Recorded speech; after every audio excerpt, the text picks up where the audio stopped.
just press the, the forward. The regular button. Yeah. Okay. Oh, that's you. Oh, Thank you. yeah. Good morning, everybody, and Happy New Year, and welcome back. Glad to see everybody's faces. Today, it's week 13. Can you believe it? Lucky 13. And today's topic is going to be the dynamic maturational model of attachment and adaptation, DMM for short. And here is our annual schedule, and you can see we're week 13, which is January 7th.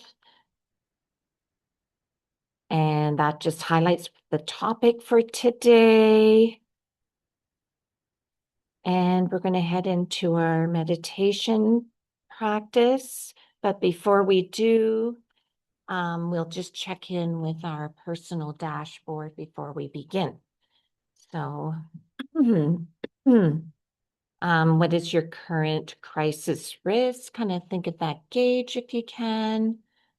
Are you low? Are you extreme? Are you in the window of tolerance? Yes, maybe. Maybe you're a little bit outside. Hopefully you're not very outside. Check your energy levels, that gas tank. Are you feeling full and replenished and a half full? Are you near empty? And rating your targets on your Holes Diary card. How would you rate your targets right now? Thinking of that. And finally, how well am I focusing on what I'm doing? Okay, are you 100% focused? Maybe a little halfway or not so much so? Okay, so we're going to start our meditation, but like the beginning said, feel free to skip this. So I want everybody to kind of find a comfortable seat in their chair, or maybe you're sitting on a couch or the floor or in your bed still. Just gonna get rid of that. Sure. Perfect. Okay, so put your feet on the floor and rest your hands gently at your side. So let's begin by simply arriving. If it feels okay, allow your eyes to close or soften your gaze. Take a slow breath in through the nose and a longer breath out through the mouth. Again, in and out. And one more time, letting the shoulders drop as you exhale this time. In and out. Now take a moment to notice that we are back in this room, back in this shared work, back in a rhythm that may feel familiar or may feel slightly new again. The holidays have passed. Christmas, New Year's, whatever those days held for you, joy, grief, exhaustion, relief, disappointment, connection, loneliness, you don't need to sort it out now. Just acknowledge those days are behind us. Let yourself place them gently down. Now bring your attention to something quiet and true about this time of year. The days are getting longer. It's subtle, almost imperceptible at first, but each day carries a little more light than the one before. Nothing dramatic, no sudden transformation, just a gradual, faithful return. Notice how that mirrors healing. Growth rarely happens in big moments. It happens in small increments. A little more awareness, a little more choice, a little more light. Bring your attention to your breath again. As you inhale, imagine breathing in light. Not bright or blinding, just gentle and steady. As you exhale, imagine letting go of what no longer needs to be carried into this next stretch of time. No forcing, no fixing, just making space. Now I'd like to invite, not demand, an intention. rather than a resolution. Not something you should do, but something you're willing to lean toward. It might sound like, I want to meet myself with more kindness. I want to stay present when things are hard. I want to soften my grip on old patterns. I want to continue healing even when it's slow. Let the intention be alive, not rigid. Something that can breathe and evolve. If nothing comes, that's okay too. The intention might simply be to stay engaged. Now place a hand on your chest or your abdomen if that feels grounding. Feel the steadiness of your body beneath you, the chair supporting you, the floor holding you. You are here, you showed up. And healing doesn't ask for perfection, only presence and persistence. Like the lengthening days, this work unfolds quietly, faithfully, and over time. Take one final deeper breath in and let it go slowly. When you're ready, gently open your eyes, bringing this sense of beginning again with you. Welcome back. Very good. Just a few reminders. Our next practice session will be week 14, so next week, and that'll be on rational mind remediation with Helga. And we still need a volunteer for the IFS practice on May 6th. So there's still some time. And if you're interested in volunteering, just email the website. Homework from the last session on December 17th. That's just a review there. I won't go into that for detail. Homework for next week for session 14. Again, continue to submit your questions or comments to the Simple Course email. Read the skills training workbook. That's the green workbook, pages 148 to 182.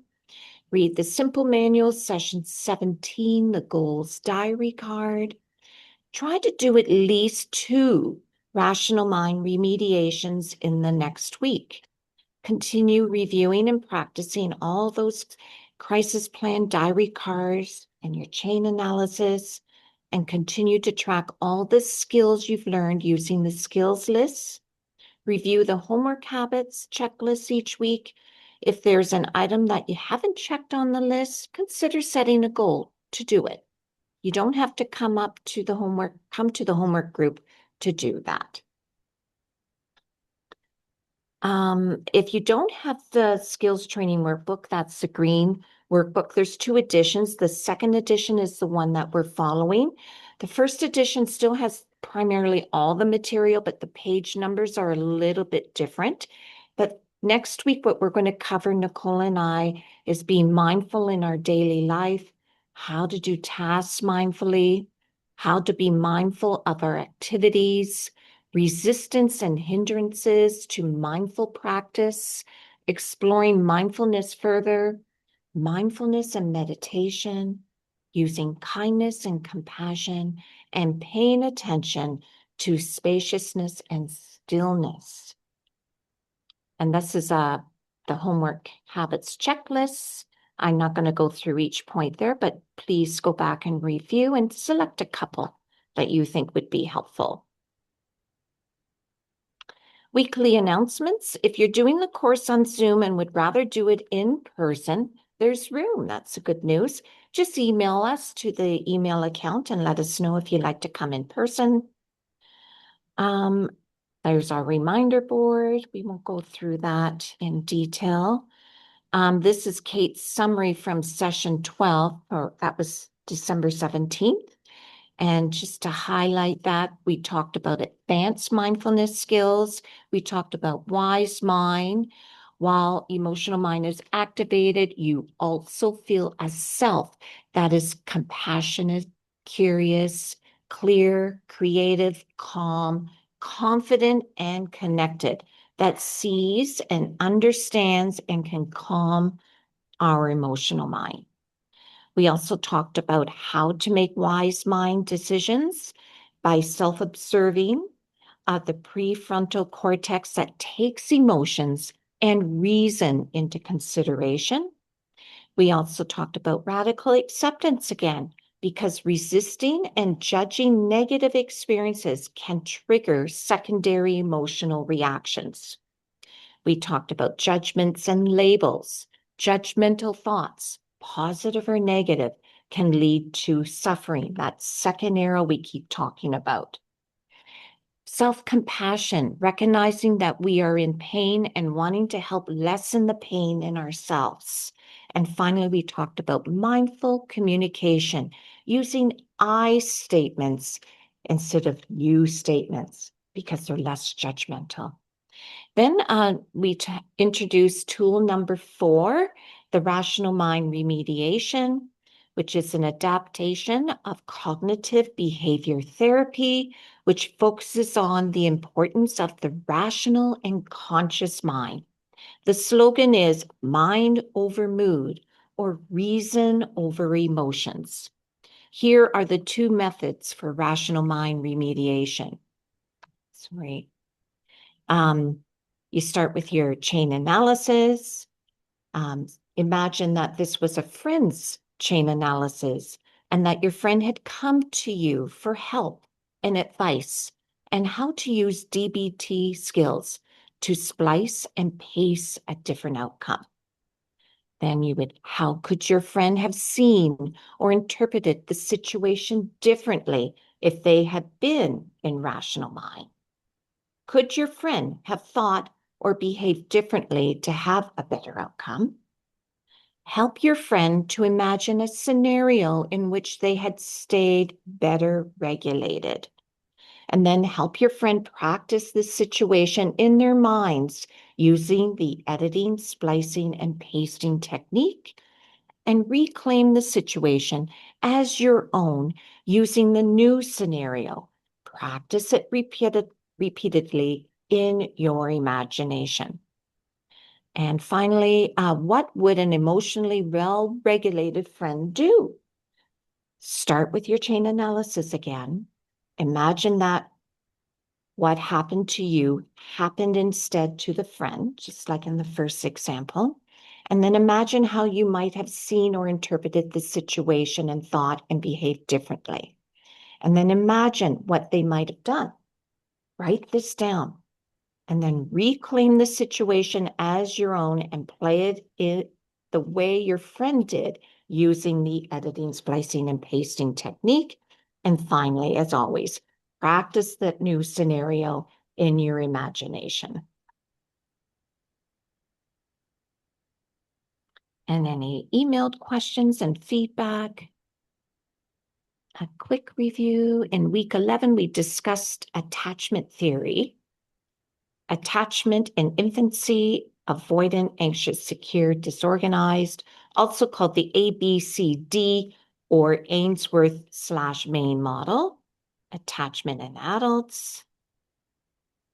And this is highlighting what we're going to do today. So we're using Simple Manual, the gray book, session 16, and we are going to introduce the advanced attachment theory, the dynamic maturational model of attachment and adaptation, which is also known as the developmental maturational model, or DMM for short. Thank heavens. We'll also briefly discuss repetitive compulsion, and there is a link to Wikipedia article on DMM if you'd like to check that out. And sorry, how do I get that top bar off? Before we get into today's material, I can't read, sorry, that first line at the top. We want to highlight, this is very, there's a lot of information and we don't want you to feel overwhelmed. So don't expect to understand all of it, remember all of it, or place yourself neatly anywhere in that model, okay? Take a baby sip. This is just an introduction, okay? This is not a diagnostic exercise. It's not a test. It's definitely not a way of deciding what's wrong with you or with anyone else. Instead, just try to listen with curiosity. Notice what seems familiar. Notice what lands emotionally. Notice if your body tightens, relaxes, or drifts as we go along, because that in itself is part of what we're going to be talking about today. One of the core ideas in DMM is that what looks like problems are often solutions that once kept us safe. So, if you recognize yourself in any of these patterns, don't judge, just try to understand. You don't need to track every detail.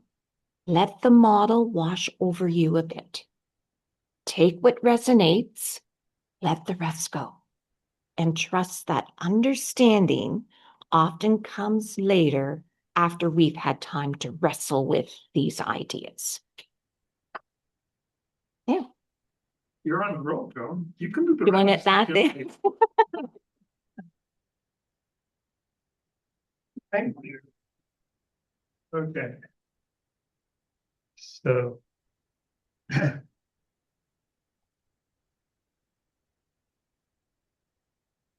Yeah, good morning and welcome back. I'm going to try to get rid of some of the extraneous things here. Okay. Hopefully it'll stay that way. So as Joan was saying, all right, today is more of a theory session. Next week, we're going to have, more skills. Joan's going to present, Nicole, and I think we're also going to have a practice the next week. So, we try to mix things up a little bit. But today is more of a theory session. Okay. So I'm going to try hard to keep your attention because this stuff, as Joan said, is complex. Right. The reason why I presented is that there's a couple of ideas. So this is DMM. That's the short for the maturational. I can't even remember what it is, but developmental maturational model is an advanced form of attachment theory. So we talked about attachment theory a few weeks ago, 3 or 4 weeks ago, before the holiday break. And you guys remember that's called the ABCD model, right? Or the Ainsworth Main. Mary Ainsworth or Mary Main were kind of the theorists behind this, and they're the ones who, there's Bowlby, the originator of attachment theory, and then Mary Main and Mary Ainsworth first, and then Mary Main developed the attachment categories. So, secure, and then the insecure types, which are anxious, avoidant, and disorganized, right? And they started to apply clinically because they were classifying children. That gave rise to a lot of research because people started to research, what are the outcomes of kids that are securely attached, and how do people with insecure attachment, how they kind of their lives unfold. Okay. And we looked at that developmental study that talks a little bit about that. But I think, and that still very much applies. That's a very much accepted attachment theory. But what Patricia Critton then, what she brings to this model is like a further refinement. And there's 2 areas, and there'll be a couple of things today that we're going to talk about that I think are particularly important to remember. There's a lot of stuff, a lot of information. Don't worry if you don't get all of it. But the 2 things that are really important are, first of all, that Crittenden turned the attachment model into a developmental model. And I'll explain what that means in a minute.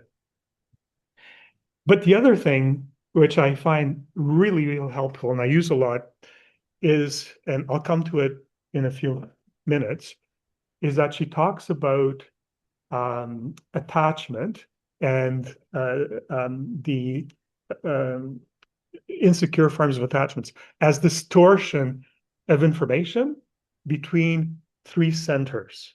Okay, so that's going to be really important because that can explain a lot of pathology.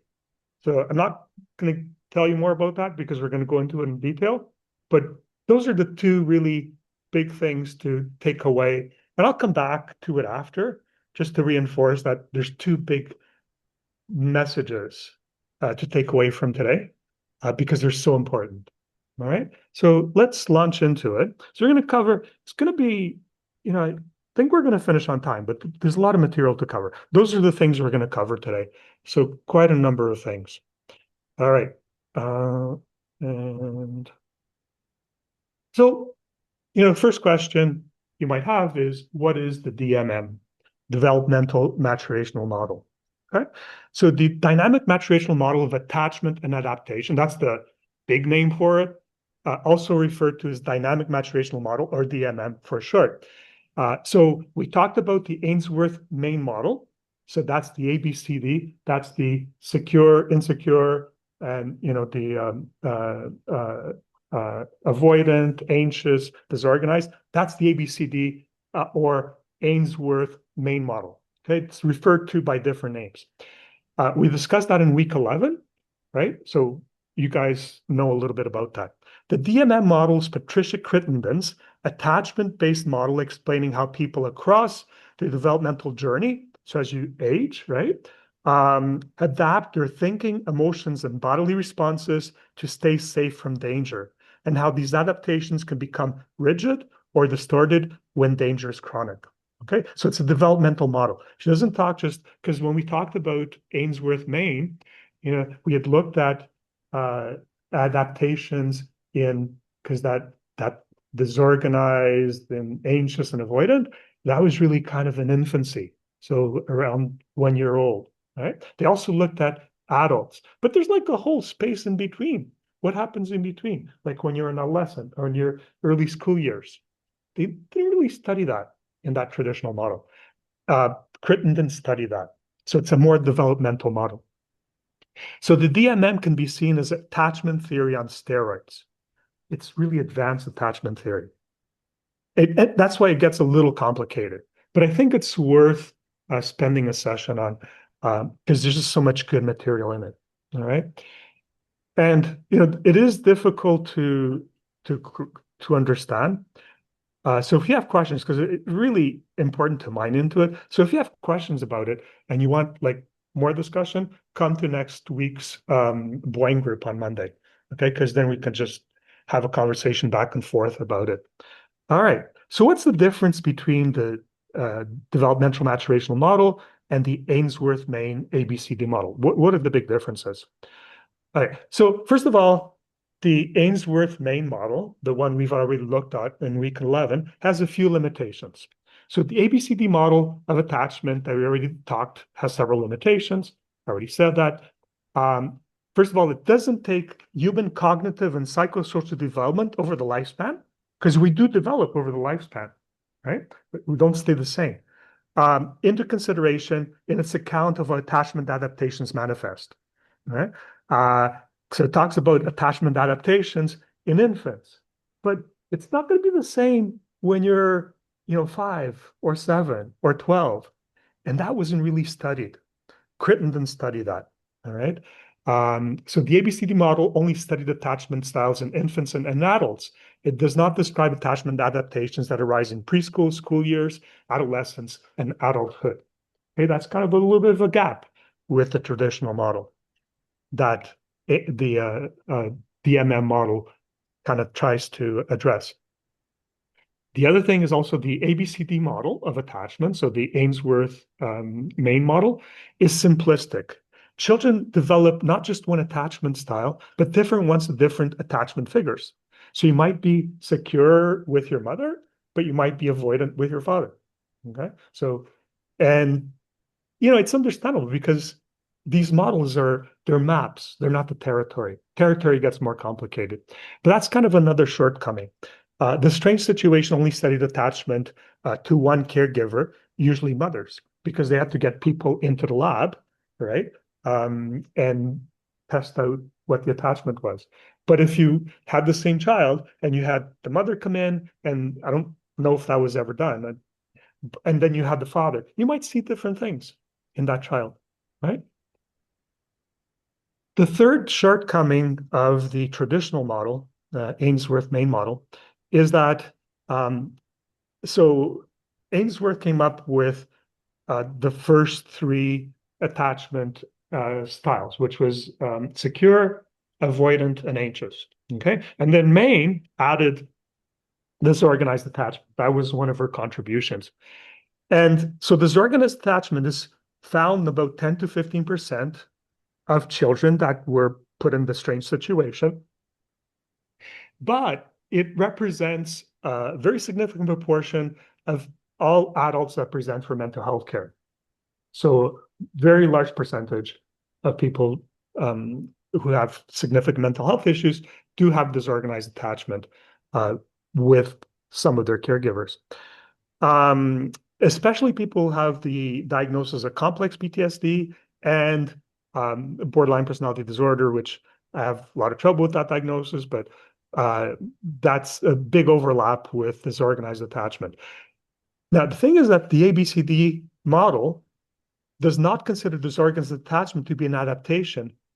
They consider it to be a falling apart or breakdown of adaptation. That's different. And now what Crittenden says, no, it is an adaptation. It's not just that disorganized, not a falling apart.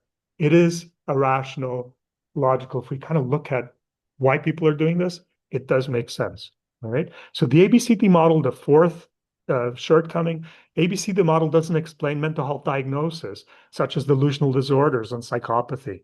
Okay. And you'll see when I present the PI model that Crittenden tries to explain the more severe types of psychological problems. Right. So there's a correspondence. She tries to find the correspondence between attachment and diagnosis. Right. And we didn't talk a lot about that when we talked about the traditional ABCD or Ainsworth main model. So Patricia Crittenden's developmental maturation model tries to address all these shortcomings. The DMM is a complex map that builds on the traditional attachment model, bringing more fine detail to this evolving theory.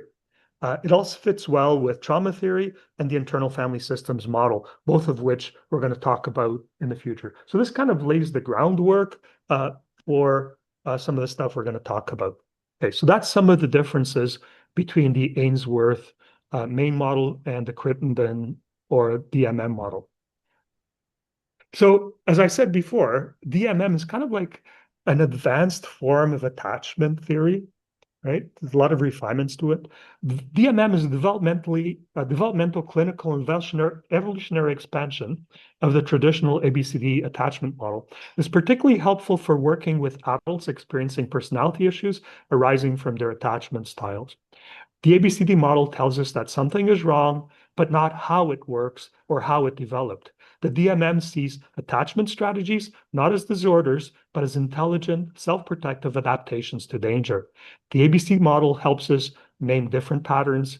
Crittenden, DMM, helps us to understand why those patterns formed, how they change over time, and how they continue to protect us, even when they cause suffering. And that's what we're going to look at today. This is like big overall picture before we kind of go into the nitty-gritty detail. In the ABCD model, disorganized attachment is a catch-all for fear, collapse, and contradiction. In the DMM, Crittenden's model, disorganized behaviors are understood as extreme forms of organized self-protective strategies, combining avoidant and anxious features and developing after infancy. The behavior of people with disorganized attachment style is not chaotic. It's strategic, patterned, and meaningful. And we're going to look at why that is. The DMM replaces shame with respect, pathology with purpose, what's wrong with you, with what happened, and how did you adapt so brilliantly. That is why the DMM is so helpful in trauma-informed work. Okay, so that's like a bit of an overview. And I'm going to kind of explain to you some of these things, okay? So this is something we already covered, but just going to repeat it because I think it's important as we set the stage for what we're going to talk about. So some definitions to keep in mind. So to understand the DMM, we need to recall the difference between emotions, feelings, and affect. All right. We already covered this. This is a review. So emotions. So emotions are states that involve three distinct components. So one is the subjective experience or feeling. So feeling is a part of emotion, but it's not all that emotion is. So you have a feeling, right? That's subjective. But emotions also involve the physiology or biological response. So, the chemicals, what happens in your body. That's also part of emotions, right? And then the third thing that's part of emotions is the behavioral response. All right. So emotions are a much broader concept. Feelings are a part of emotions. All right. So Darwin proposed that there are a few basic emotions, including fear, disgust, anger, surprise, happiness, sadness, embarrassment, excitement, contempt, shame, pride, satisfaction, and amusement. These basic emotions can be combined in the same way that primary colors can be combined to produce more complex emotional experiences. And it's interesting that that's what Darwin identified, and that's pretty close to what we still consider the basic emotional repertoire of people, right? But it gets complex because they kind of get mixed in together. So we already talked about emotions being broader, and so feelings are narrower, right? So feelings are just the subjective or conscious experience associated with an emotion. So when you say I'm angry, right, it's because you're feeling something. Or I'm sad, you're feeling something. You're feeling something in your body, right? And that's why you label it that way. That's just a part of emotion. It's like a small part of emotion because there's also physiological changes. There's also behaviors that go with it. All right. And I'm defining this because when we talk about DMM, I'm going to talk about emotions, feelings, and affect. So affect, all right, and we have already talked about this. So affect is the behavioral or expressive response associated with an emotion. It's like what you look like to other people. Right? Note that what a person might be feeling and the emotion they are displaying outward, their affect, may be completely different. So a lot of people, they may be feeling really sad, but they may be smiling. And you may think, oh, they're happy, right? Because their affect is happy. Meanwhile, inside, they're sad. So there's a disconnect there. This is, we're going to talk about this when we talk about DMM. That there's differences between affect and so the outward expression and the feeling inward sensations. So remember also that so far we've discussed three minds, all right? And you guys know this, so we've talked about rational, right? Emotional, and we've talked about wise mind. Today we're going to introduce a fourth kind of mind, just to make things more complicated. But everybody remembers wise, emotional, and rational mind. Right? Now, this mind is going to be really important for DMM with the one we're going to introduce. Okay, so before we talk theory, that was just like a little brief introduction. Want you guys to notice your bodies right now. All right. How are you feeling? Is it tight, calm, tired? Your body shapes what you're going to hear from me, how you're going to hear this information. So just take a moment to notice what's going on in your body.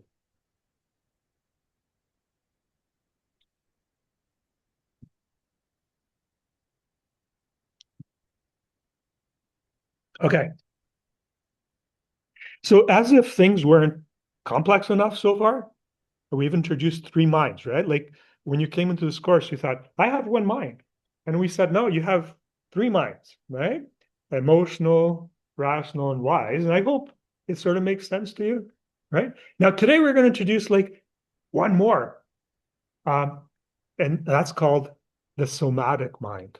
Okay. And the somatic mind is the body mind, right? Which we haven't talked about before. So let's talk a little bit about that. So the somatic mind, you can think of it as our fourth mind, in addition to the rational, emotional, and wise mind. So this is a very challenging, but it's perhaps the most important section of the whole course. All right. And because this has profound implications. Because now we're moving into, because remember that book, it's called The Body Keeps the Score. Okay. Somatic mind that keeps the score. we're moving into trauma, right? We're moving into the body, right? Because we're very centered on emotional, very centered on rational. We're not we don't pay a lot of attention to the body. We're going to start moving that direction more. Okay. So to understand somatic mind, we'll come back to it after the session. Well, you have to come back to it after the session and wrestle with these ideas. Many important ideas need to be wrestled with before you understand them. So don't expect that after we talk about this, it'll make sense. It has to kind of land. So far in the course, we've become familiar with the concepts of emotional, rational, and wise minds. There's a fourth kind of mind we haven't talked about yet. And there's different names for it as well. You can call it the body mind, somatic, or visceral. They're kind of different terms for the same thing, right? Try to stick to one term, somatic mind or body mind. But I'll try to stick to somatic mind. I'm going to skip the next session. If you want to read it, but it's about René Descartes a little bit. Skip over that. All right, let me give you an overview of the DMM. And so I'm just going to give you an overview, and then we're going to cover each of these areas in a little bit more detail. So Patricia Crittenden, like Mary Main, was one of Mary Ainsworth's students. So Crittenden is a little bit younger than Mary Main, and they're both still alive. So recall that Main coined the term disorganized attachment as a fourth attachment type, and that describes about 10 to 15% of kids in the strange situation. And what was noteworthy about those kids, they couldn't be categorized into one of Ainsworth's other types. So the secure, anxious, or avoidant, right?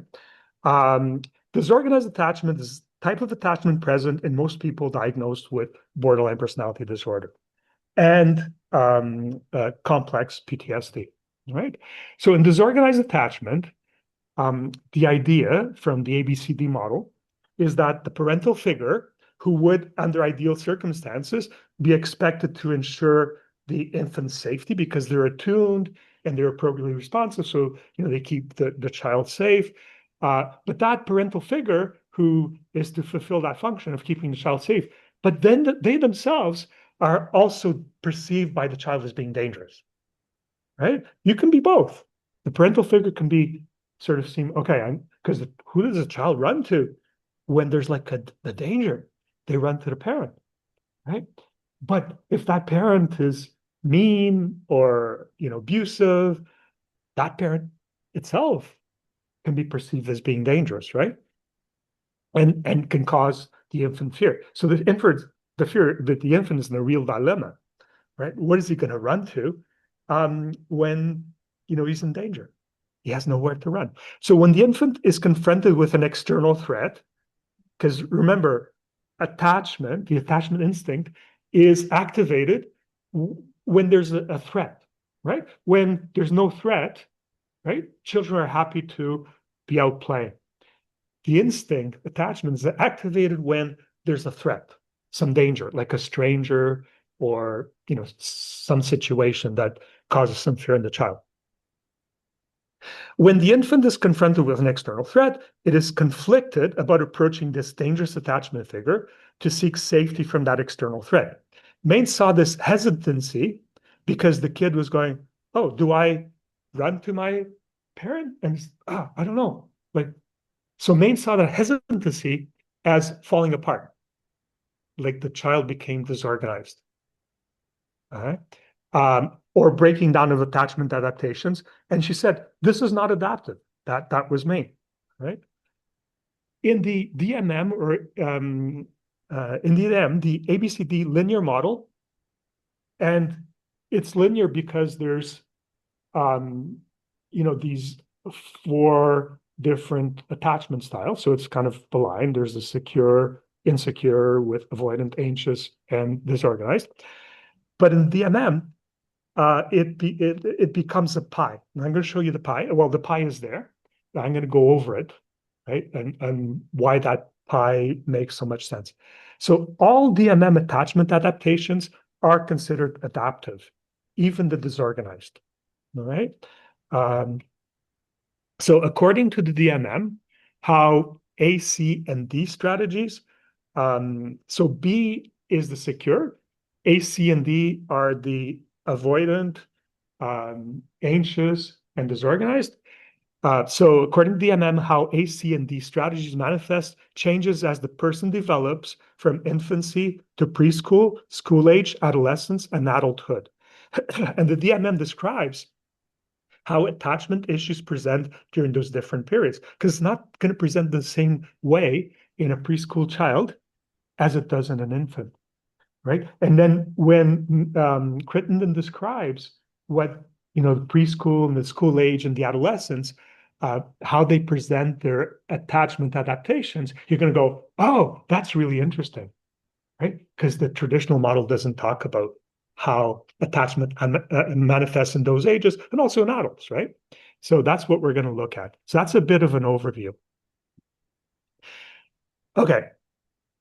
So this is one thing that Crittenden says is that, and we're going to go into this in some detail, is that we have evolutionarily, okay, we have three coexisting survival strategies, all right?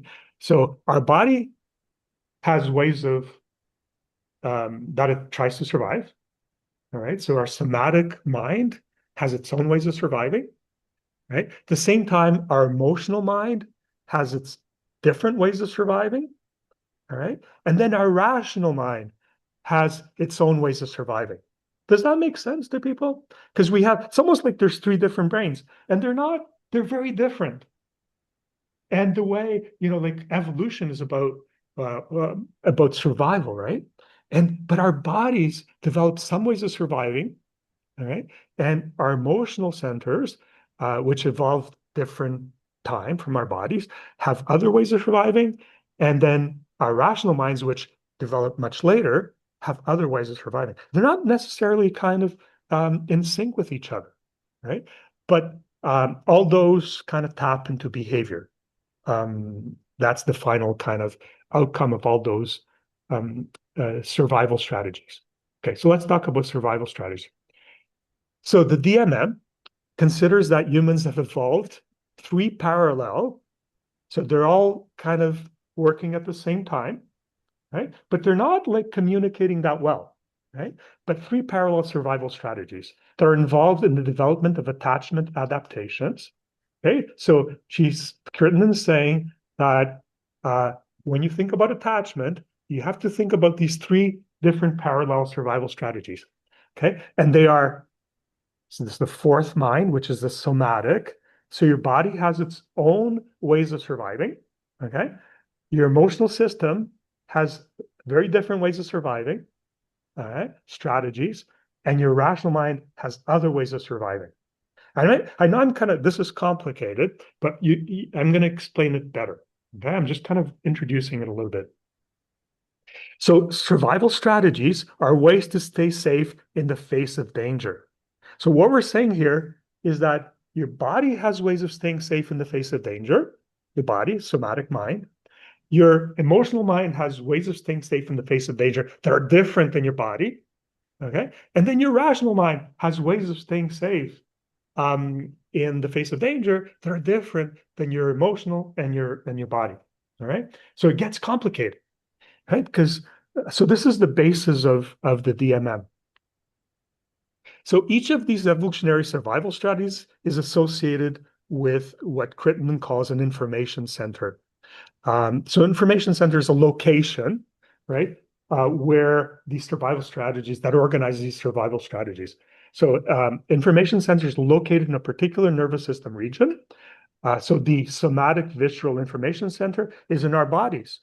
Okay, it's the autonomic nervous system because we have nerves, around all our viscera, your intestines. You have nerves in your muscles. Okay, that's your somatic information center. Okay, it's not dumb. Okay, it's organizing information. It's very intelligent. All right. So that's the first information center is in your body. The second one is the emotional information center. It's in your limbic system. Okay, limbic system is the emotional brain. So it's a bit lower down than your rational brain. All right. And then the third information center is your rational brain. It's the cortex. So when we think of the brain, there's the gray matter, has all these kind of fissures and stuff. That's that's one information center. It's the cortex. So think of it, we have these 3 information centers. Now, we're not talking about wise mind, not talking about the self, which is part of the cortex, prefrontal cortex, but we're going to leave that out just to make things a little bit simpler. Okay. But it's also important, but let's not complicate things just today. We're just going to focus on 3 of the 4 information centers. All right, so let's talk first about the body information center. All right, so far people are more or less with me. Remember, you don't have to grasp all of this. It's okay. So let's talk about the survival strategies of the different information centers, okay? So the first survival strategy that we have, human beings, is a somatic, visceral, body, or gut strategy. Call it different things, call it somatic, okay? But people call it those different things. So it's associated, what is that about, that strategy? It's associated with your physiology. Okay, your arousal states. We've talked a lot about arousal states. The arousal states of the autonomic nervous system. You guys remember what the arousal states are: calm, fight or flight, freeze. Right? Those are the arousal states. So that information is all in your body, right? And we've already talked about this, but now we're bringing it back a little bit to make more sense of it.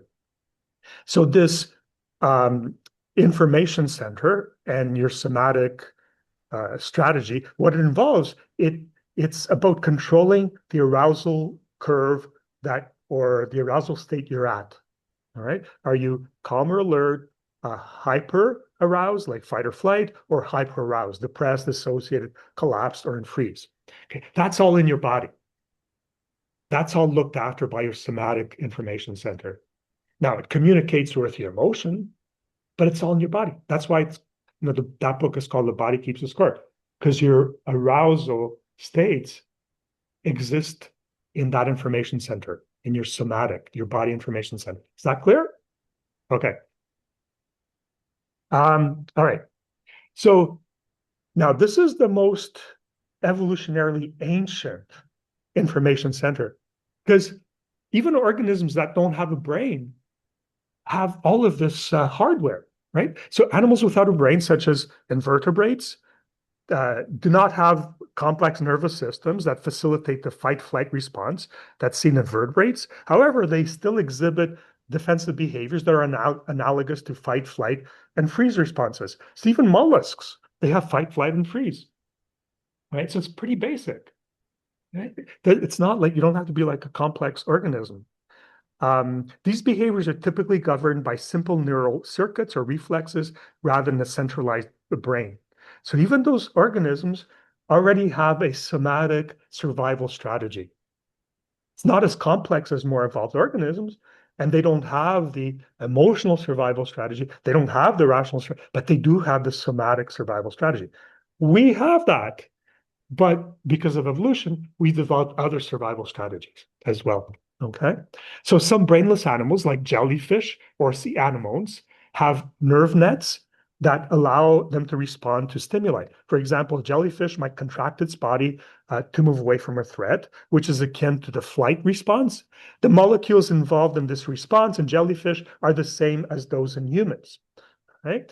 Many simple organisms can exhibit a freeze-like response as a form of defense. For example, certain types of worms might become immobile when threatened, relying on camouflage or stillness to avoid detection by predators.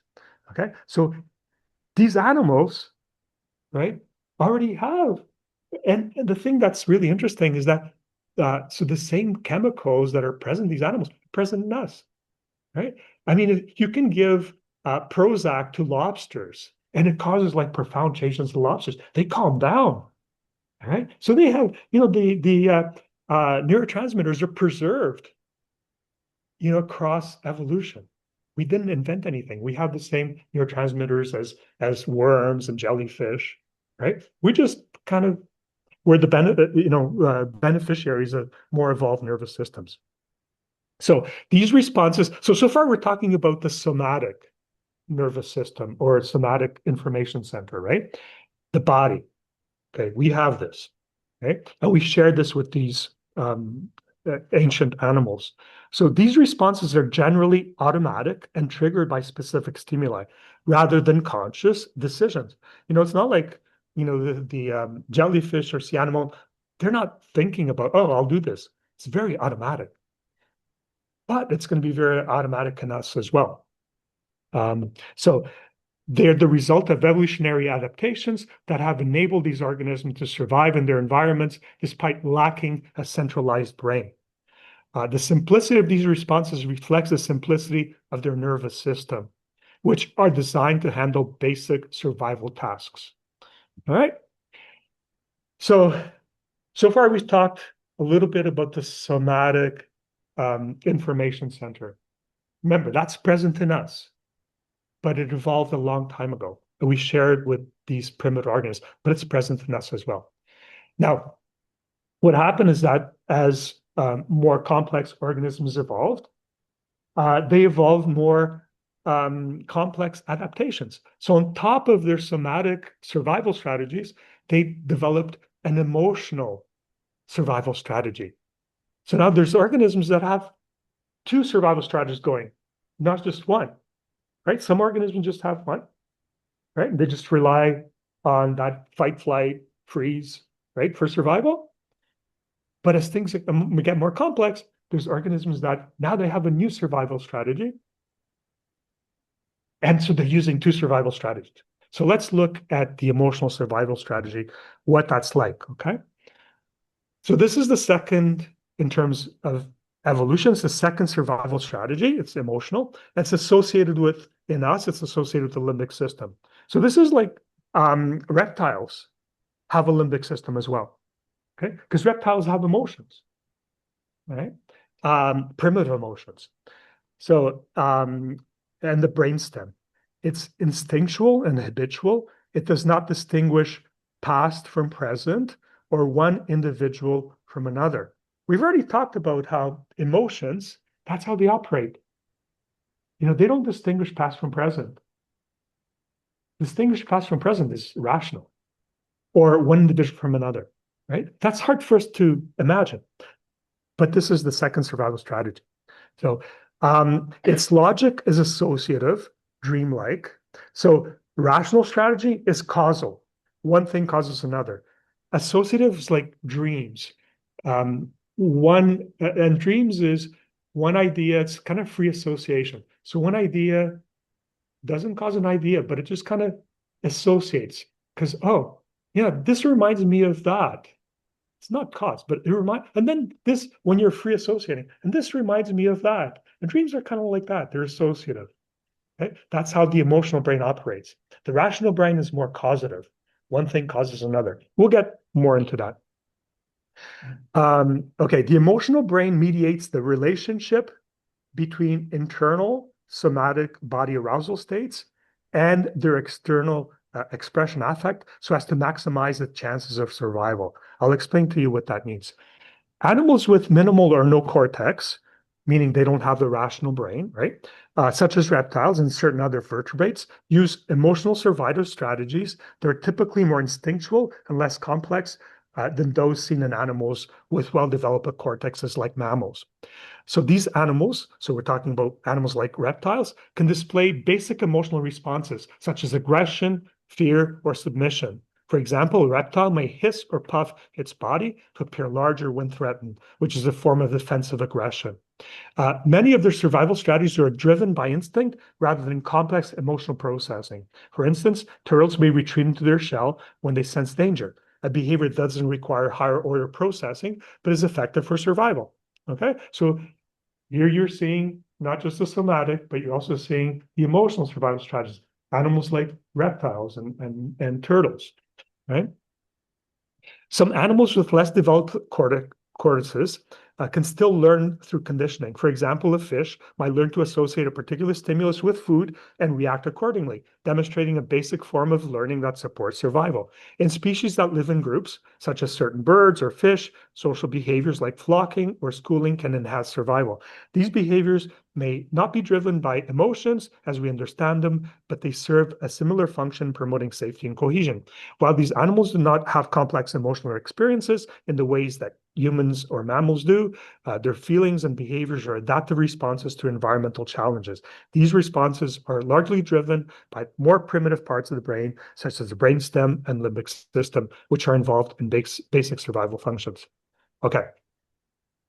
So one of the things that the emotional information center, so the limbic system, one of the things that it does, right, is it is receiving information from your body because these information centers are connected, right?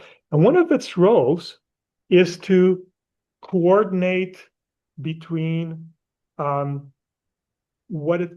because it's receiving information from the body, from the somatic information center, but it's also receiving information from your senses, sight, hearing, taste, all right? And one of the things that it does is integrates those two, all right? So it integrates the information you're receiving from your senses with the information you're receiving from your body. Okay? So I'll tell you, kind of jumping the gun here a little bit, but imagine that your body, so your somatic information center, imagine that it's in fight or flight, okay? Because of some trauma or attachment stuff that you may have, right? And your body's in fight or flight, okay? So your emotional information center is receiving information from your body saying danger, because that's what fight or flight is, right?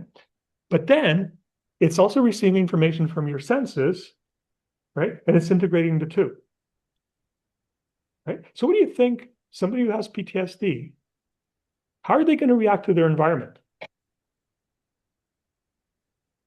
They're going to think it's dangerous, right? That's not because the environment is dangerous, because objectively, like, yeah, every environment is like dangerous, like things could happen, but people don't have PTSD. They go through the world and they're kind of not in a state of constant fear, right? People who have PTSD, they're in a state of constant fear, not because the environment is dangerous, but because their body is sending them signals, because their body's chronically in fight or flight.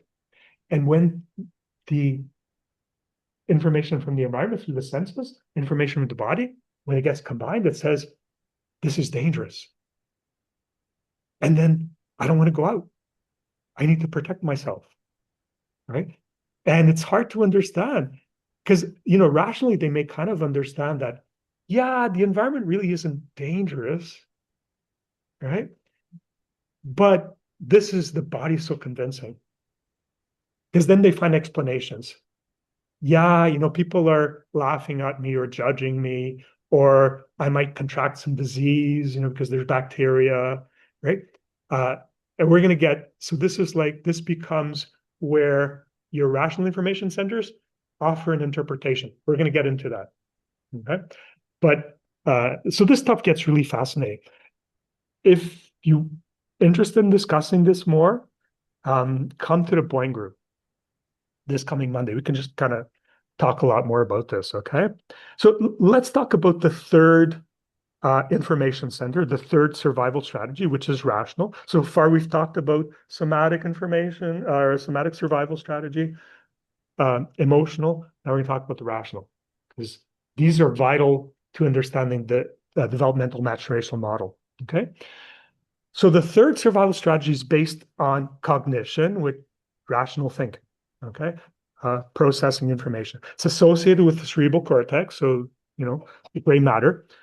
This strategy processes information from the world in a cause-effect logic, okay? It's chronological, distinguishes past from present, it distinguishes one person from another, all right? And yeah, that's the only one that does that. The emotional doesn't do that. So humans use all three survival strategies. We feel, the somatic and limbic survival strategies, because we feel our bodies, right? But sometimes we override it, but we feel it, right?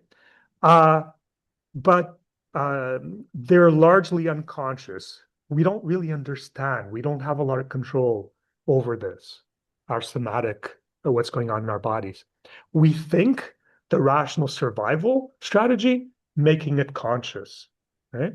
Often somatic and limbic information centers are using survival strategies without people being consciously aware that this is happening.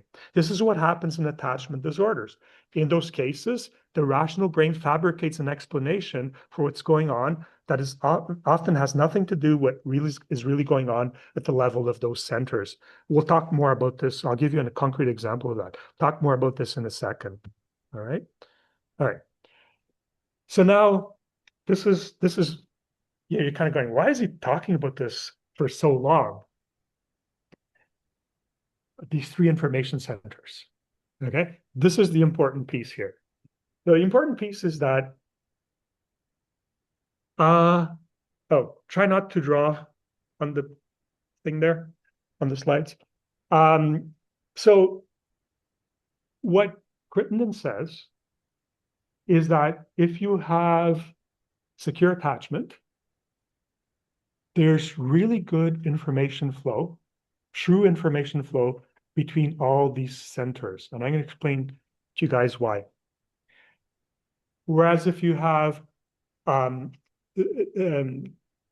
insecure types of attachment, what distinguishes secure from insecure types of attachment, according to Crittenden, is that you get distorted communication of information between the centers. I'll explain to you why this explains so much. All right. So disruptions of information between the three centers and mental health issues. All right. So the three centers, somatic, emotional, and cognitive. And what you have in secure attachment is you have true information being exchanged. Whereas if you have insecure attachment styles, you have distorted information exchange between the three centers. And stick with me, it'll make more sense, okay? So let's go a little deeper into this. Where's my marker?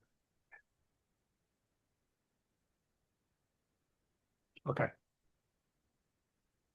We're doing good. It's only 10 o'clock and you're still like mostly awake.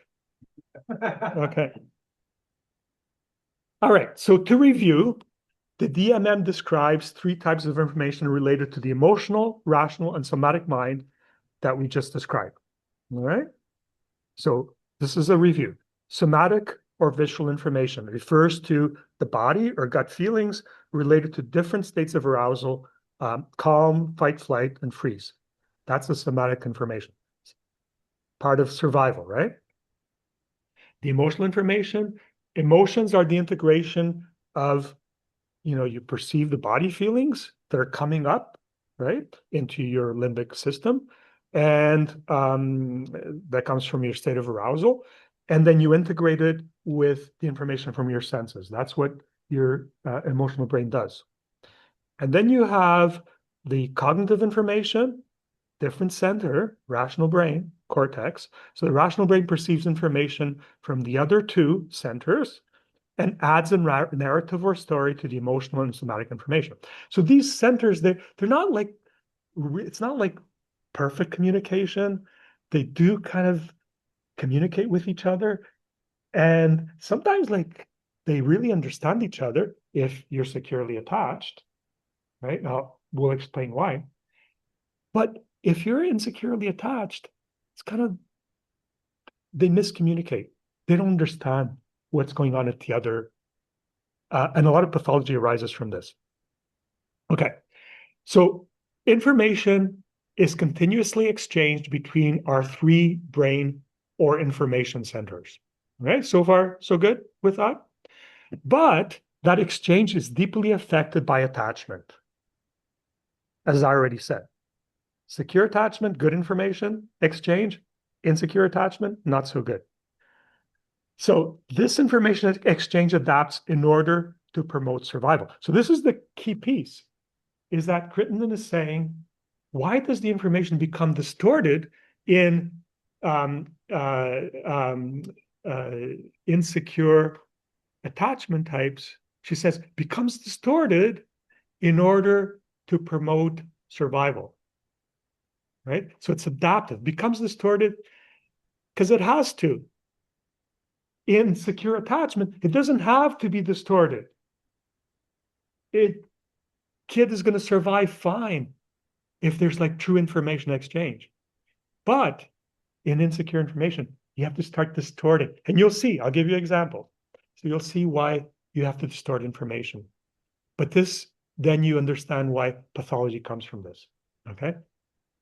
So in securely attached, emotionally healthy people, there is free, unhindered exchange of information or information flow between these three centers: somatic, emotional, and rational mind. So again, securely attached, free exchange of information. It's all good. Okay, these centers are like, they're really synced, they're really listening to each other, they're kind of good to go. Right? However, and so this unhindered exchange of information and DNM is called true information. So secure attachment, true information, exchange between your three centers. True information is when somatic information is accurately integrated into emotional information, which is accurately interpreted by cognitive narratives. This is a process of self-empathy, attunement, or knowing what is happening inside of you. Okay, so people who are securely attached, they listen to their bodies. They know what's happening in their emotions. Okay, and they have like stories that are true that go with this. It's all kind of, it flows well. So this true information free flow happens in securely attached children who have attuned and responsive parents. So what were the parents attuned to? The parents are attuned to all of these different information centers. Parents are not just attuned to, because infants can't even speak. They don't even have a rational center. Well, they do, but it's not that well developed. They can't reason. What are the parents attuned to? They're attuned to the child's somatic and emotional, right? That's what the parents are attuned to. So they're reading the somatic information and the emotional information from this child. They're reading it accurately. I mean, obviously, they don't know they're doing this. This is unconscious, right? But they're reading it accurately and responding appropriately. All right. And what does that do? That helps the child because the parents are interpreting, they're reading. Now the child learns. If the parents read it accurate, the child learns to read it accurate themselves. And that's what promotes this free flow of information, right? So this true information free flow happens in securely attached children who have attuned and responsive parents. The parents are attuned and responsive to the whole child, or to what is happening in their somatic, emotional, and cognitive centers. Children don't have like a lot of cognitive because only develops like 3 or 4. They are a little early to start to speak. This attunement then teaches the child by example to become self-attuned to those centers as well, right? Because your parents are doing it, so you learn to do it. You learn to be attuned to yourself, to what's going on in your body, what's going on in your emotions. So securely attached people are aware or attuned of their somatic states, right? They kind of go, oh, there's something going on. They don't dismiss it or push it aside, all right? Okay, so that's good information flow, true information. So let's look at information exchange between the three centers in insecure attachment. So like insecurely attached people, this is the key. In order to maintain some form of attachment, because remember, if you don't have attachment, right? The idea is that because we evolved as hunter-gatherers, so if there's no attachment, what's going to happen? Your parents are going to abandon you under a tree because there's no CAS, there's no loss, right?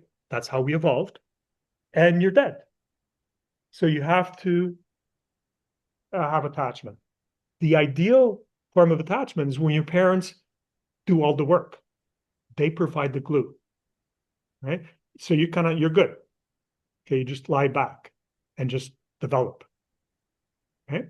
But if your parents can't do all of that, then you have to start working. The child has to start providing the glue to keep them interested, to keep them from abandoning, right? So insecurely attached people, in order to maintain some form of attachment to the parental figure, because you need this to survive, the information exchanged between the somatic, emotional, and cognitive levels is unconsciously distorted. But it's distorted in the service of maintaining the parent there. I think explain why, okay?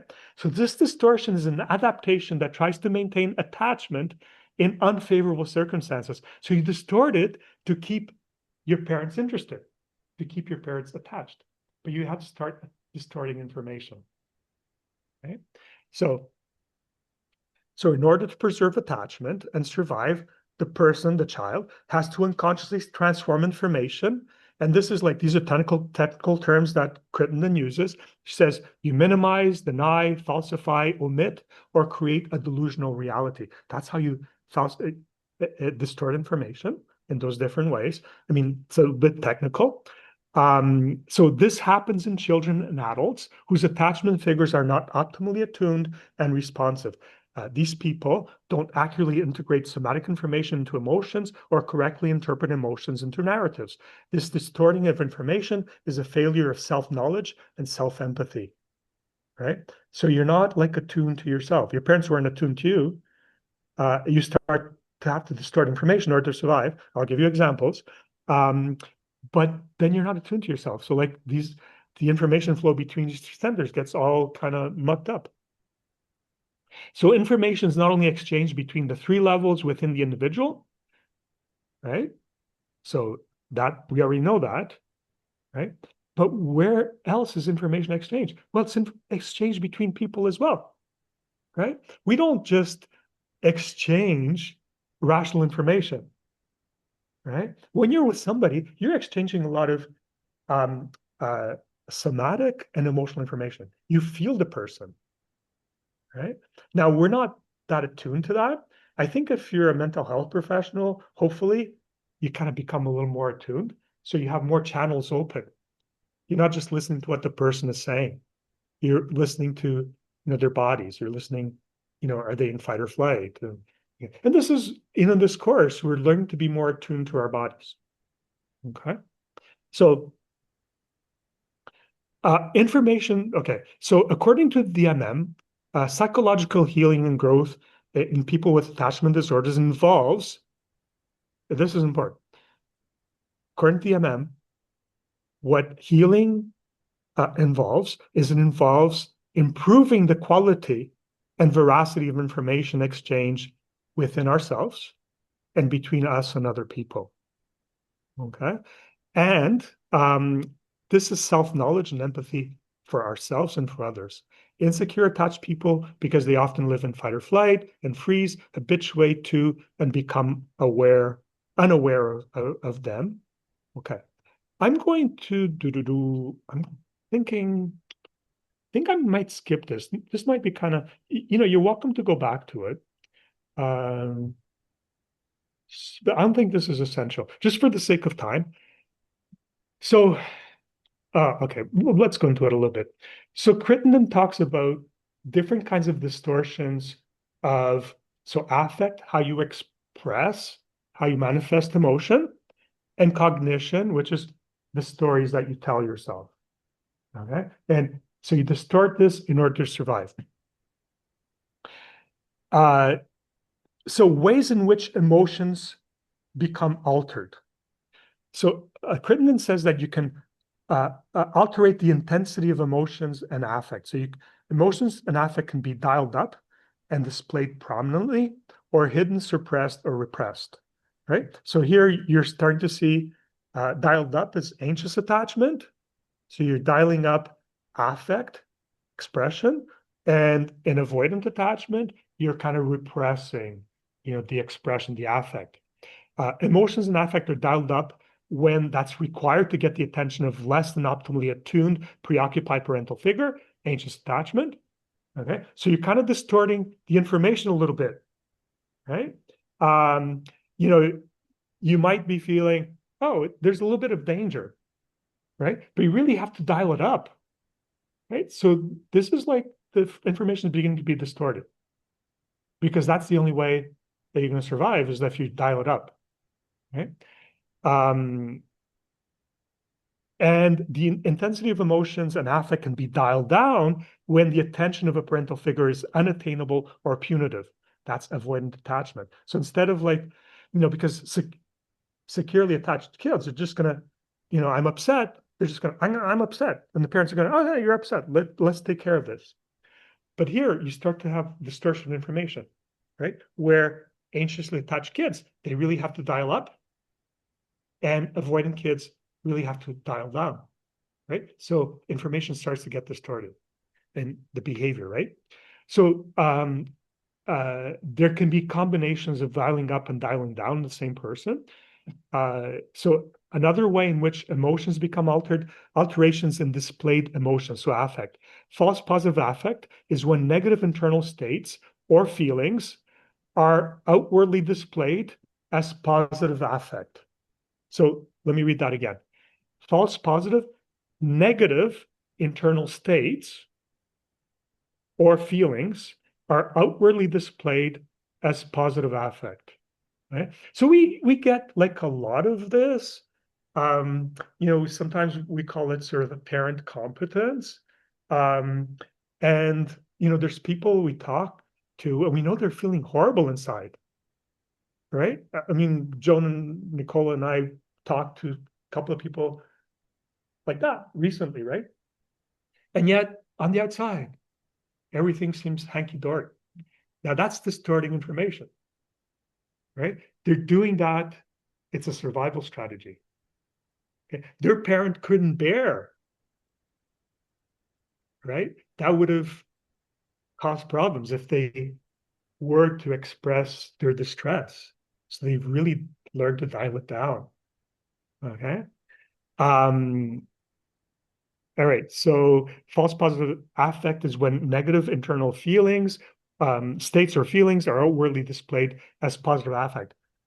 And this happens in kids. Like there's kids. I was kind of a kid like that a little bit, where I was always smiling, right? And gets to the point you're kind of really not attuned to what's going on inside. Like inside, you might be anxious, but you're always smiling. And he goes, "Oh, you seem so happy," right? That's distortion of these signals, right? And you learn to do that. That's how you survive, right? And you learn to do that with your parents, but then you do that like with everybody in the world, right? So now it's not just your emotions that become altered, your thoughts can also become altered. Okay. Don't worry, guys, because this is the most complex session of all the sessions. All right. Theory's going to get easier. This is by far the most complex. So, and even if you get just a little bit of this, that's good. I've had to struggle with this material for years to try to understand it because it's very, rich with information, but it's dense also. Yeah. I mean, Crittenden's books are like crazy to read.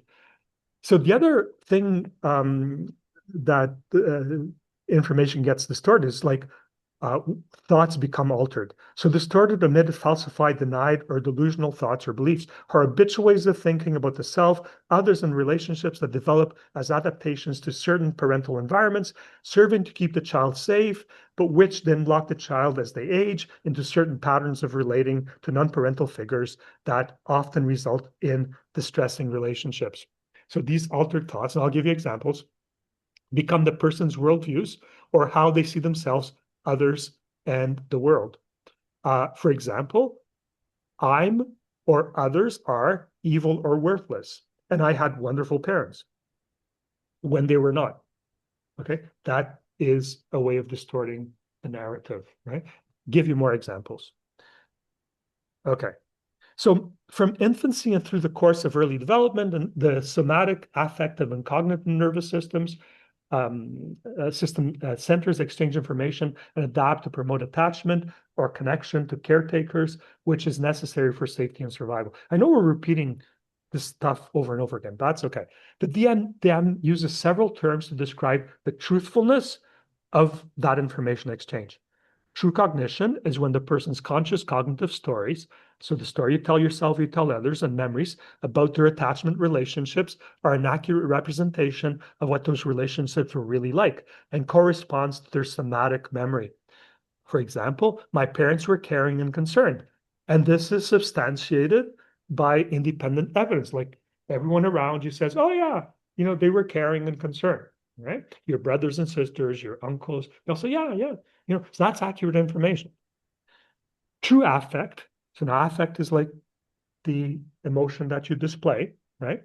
Is when the person's affect, the emotion you display, or how they outwardly express emotions in their attachment relationships is an accurate representation of what their internal emotions are, which means that true affect is, I'm upset. I'm going to show you I'm upset. I'm happy. I'm going to show you I don't have to simulate. I don't have to kind of disguise it, right? But sometimes you do have. You learn to, right? So true cognition and true affect are hallmarks of secure attachment. We've already said that, but I'm repeating it again. The securely attached person can safely, so this is important, the securely attached person can safely outwardly show and express their somatic states and emotions through verbal and nonverbal communication, trusting the attachment will be preserved. And you do this with adults, right? So if you have a secure relationship, you can be yourself. You can I'm upset now. Now I'm happy. And you're kind of going, it's okay. This relationship is going to survive. I can be myself. I don't have to hide stuff, right? Now, if you have more insecure relationships, you don't always do that, right? So in insecure relationships, people do not trust that it is safe to outwardly show, express, or even allow themselves to feel their somatic arousal states and emotions. So, a lot of people who, there's people we talk to that have apparent competence, their friends are going, oh my God, they're so together. They're they're leaders, they're so strong, right? And they just kind of automatically display that to people. Meanwhile, inside, they're kind of like, oh, they're falling apart, right? But they don't trust because they learn that the only way, I survive is that I display this strength and that everything is okay. I can't really be myself, right? All right. So with unattuned and or not appropriately responsive caregivers, to secure and preserve attachment and ensure survival, infants unconsciously learn to distort, omit, falsify, deny, or have delusional thoughts and express false affect. Distortions learned in infancy continue unless they're repaired. So infants learn to show what they have to show, even if it's not what they're feeling, in order to survive. That's what she's saying. So understanding these distortions of information exchange can help us understand how attachment issues lead to a wide range of psychological problems. So let me give you some examples. I told you I'd give you some examples, but examples of information distortion. All right. So minimizing information. This is common in avoidance strategies, right? It's like you keep dialed down. Okay, minimize. So situation, a child is frightened when their parent becomes angry or withdrawn, but the parent becomes more rejecting when the child shows distress, all right? Somatic signals, the child is feeling tight chest, increased heart rate, and feeling freeze response, okay? The emotional truth is that the child feels fear, sadness, and longing for comfort, all right? The cognitive distortion is the child is like, I'm fine, it doesn't hurt, I shouldn't be upset. All right. So distorting information. Right. And then what happens when you're an adult? So what gets minimized is emotion. And people learn to tell themselves, no, I don't feel scared. They felt scared, but they're distorting information because they had to pretend that things were okay, right?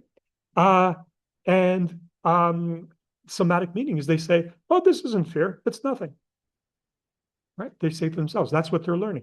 And as adults, what do they feel? Chronic tension without emotional awareness. I don't know what I feel. Caretaking others while ignoring the self. The body still knows, but the mind has learned not to listen, not listening to your body anymore. Okay? So that's an example of minimizing information. All right, give you an example of denying information. So this is with even more extreme avoidance strategies, denying information. So a situation, a parent is frightening, shaming, or unpredictable, but the child is dependent on them and cannot afford to see them as unsafe, right? I mean, that happens a lot, right? Because, you can't go, you suck when you're a little kid, right? So the emotional signal, what the child is feeling is that stomach pain before the parent comes home, insomnia, startle response. All right. Emotional truth, child is feeling fear, anger, and hurt. What's the cognitive distortion? The child says, my parent is a good parent. Other kids have it worse. They did their best. Okay, that's the story they tell themselves. All right. What gets denied? Causality. The parent is a source of fear, meaning of body arousal. So you're having to change this information in order to kind of adapt to the circumstances, right? And what happens in adult? You idealize harmful relationships. So you have difficulty recognizing abuse or neglect, and you blame yourself instead of accurate attribution. Reality is rewritten so attachment can survive. That's how we end up kind of repeating those harmful relationships. You idealize harmful relationships. You end up with partners like, the same thing your parents were like, okay? Give you a couple more examples. So omitting information, situation. A child learns that only certain information is safe to notice or express. For example, anger leads to punishment, sadness leads to withdrawal, right? On the part of the parent. The child is angry and they get punished. Or the child is sad and the parents kind of like withdraw. Only compliance, so going along with the parent, brings closeness. Okay, so what happens? How's the distortion? Anger is omitted from awareness, so you no longer feel anger, the child, right? Needs are not registered, so I don't have any needs. Memory becomes incomplete, right? And the internal experience, I don't remember being angry as a child. So people will say that, right? Nothing bad really happened, right? And you hear a lot of that. I mean, it's super interesting. And like when you kind of listen to people's stories, you kind of hear this, and, oh yeah, no, everything is good. And then you hear their stories like, really? There's so many inconsistencies, right? But they've had to do that. It's not conscious, right? So what happens to these people as adults? They, don't remember large parts of their childhood. They don't advocate for themselves, and they have a lot of somatic symptoms, like somatic illnesses, without having an explanation. What isn't allowed to be known cannot be remembered. In the last example, so falsifying information, and this is common in anxious strategies. Situation, a caregiver responds inconsistently. Okay, that's anxious attachment. Sometimes attentive, sometimes unavailable. So the child must amplify signals to maintain proximity. Dial up, right? So what does a child feel? Heightened arousal, agitation, panic. The child's emotional truth is they're fearful of abandonment because they never know when the parent is going to be there or not. And they're kind of desperate. And the cognitive distortion is, because falsification, exaggeration, they exaggerate. This is an emergency, even when it isn't, right? If I don't act now, I'll be left. Something terrible is happening. Okay, that's anxious, that's dialing up. What gets falsified is the intensity of threat and the immediacy of danger. You really have to dial up in order to get the attention, right? And what happens to these people as adults? Catastrophic thinking, relationship crisis over relatively small things, feeling too much, but unable to downregulate, intensity becomes the language of attachment. All right. So hope those examples. Let's do one more example. I had 5 examples, and then we'll break because it's been a lot of material. There's a lot of stuff to come, but I think you guys need a break. We're kind of halfway through already, anyways. So last example. And this is reversing meaning, so distorsive information. And this is in a particularly dangerous, it's a particularly dangerous distortion. So what might the situation be? A parent is frightening, but also the only source of comfort. Now you're getting into disorganized attachment, right? So if your parent is comforting, but they're the only person you run to if there's danger, right? So what happens? The signal that the child feels is that they feel fear in the presence of the caregiver. Understandable, right? Emotional conflict, so they have a conflict, is I need you, but you also scare me. All right? What's the cognitive solution? So this is what the story kids develop and then remains with them as adults. I'm afraid because I love them so much. If I were better, they wouldn't get so angry. Okay?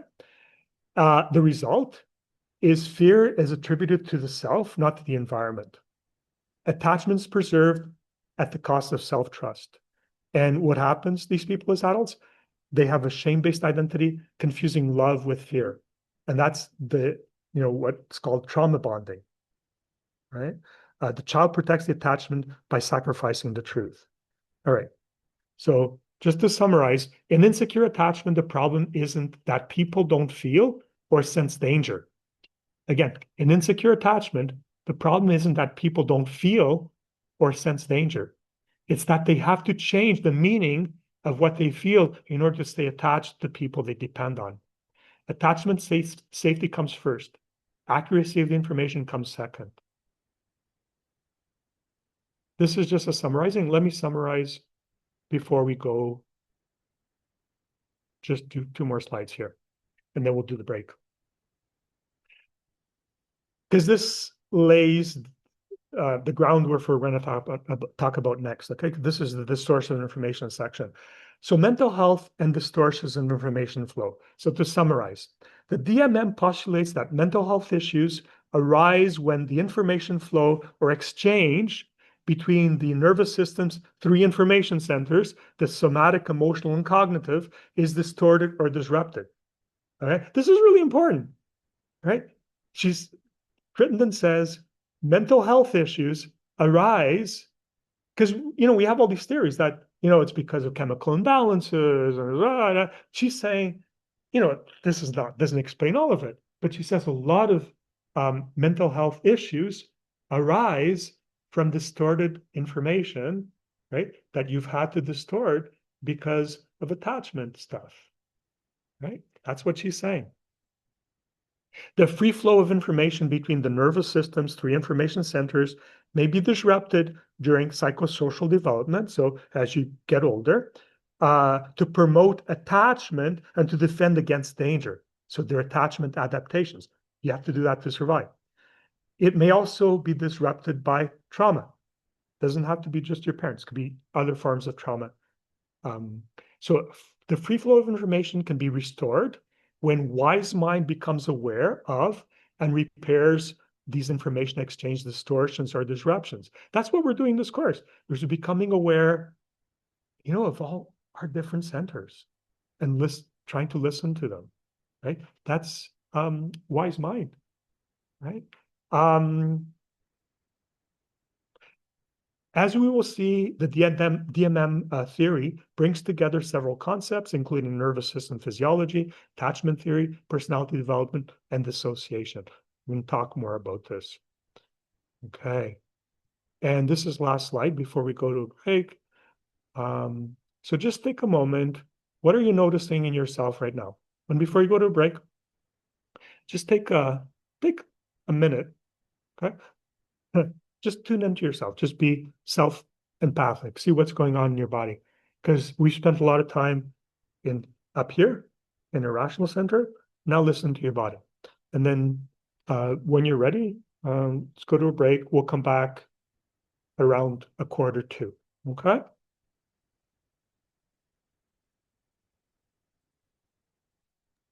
I'm gonna pause the recording now. Yes. And then when we come back, we'll take questions if you have questions. There's a lot more material to come. Sounds. It's okay. We're good. All right. Okay.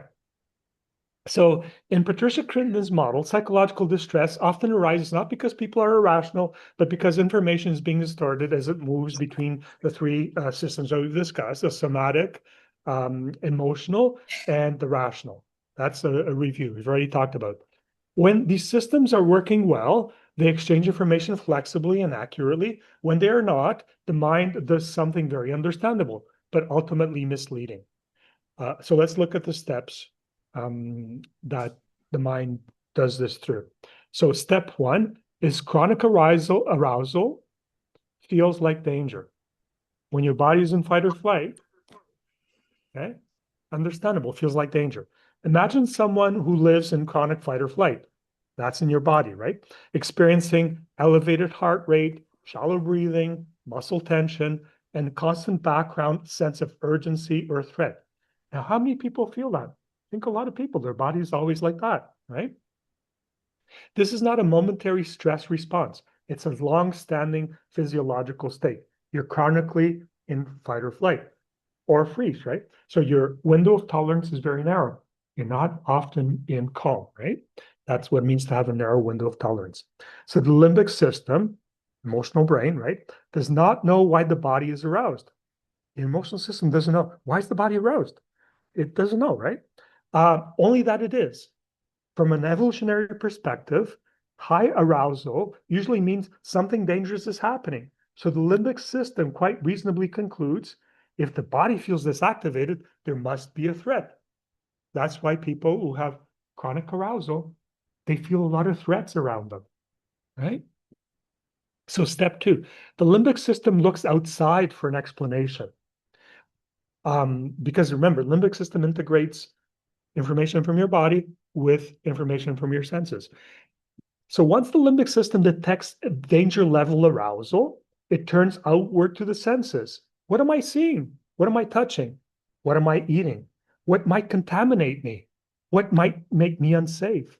The crucial distortion is that internal physiological danger is misattributed. So your state of physiological arousal, fight or flight, is misattributed to external causes. You think it's coming from the outside. The system confuses my body is in danger with there's danger out there. Okay. And that explains a lot why people with PTSD or complex PTSD are like so frightened of everything around them, right? Step three, the rational mind builds a story to make sense of the fear that's coming from your body. Now, the rational information centers step in. Their job is to explain what's happening because the rational brain is kind of like it tries to provide, it doesn't know what's going on in your body, right? But it tries to provide an explanation. It tries to find a rational explanation, right?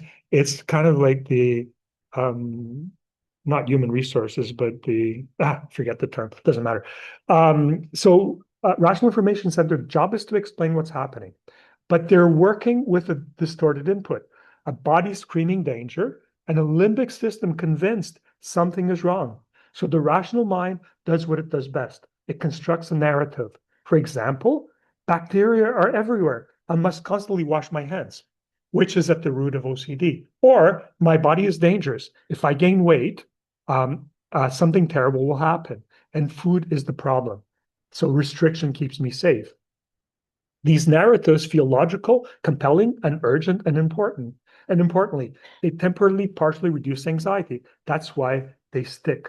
So what we're saying here is that a lot of things like symptoms in OCD, chronically washing your hands, or having to have things in order, or eating disorders, right?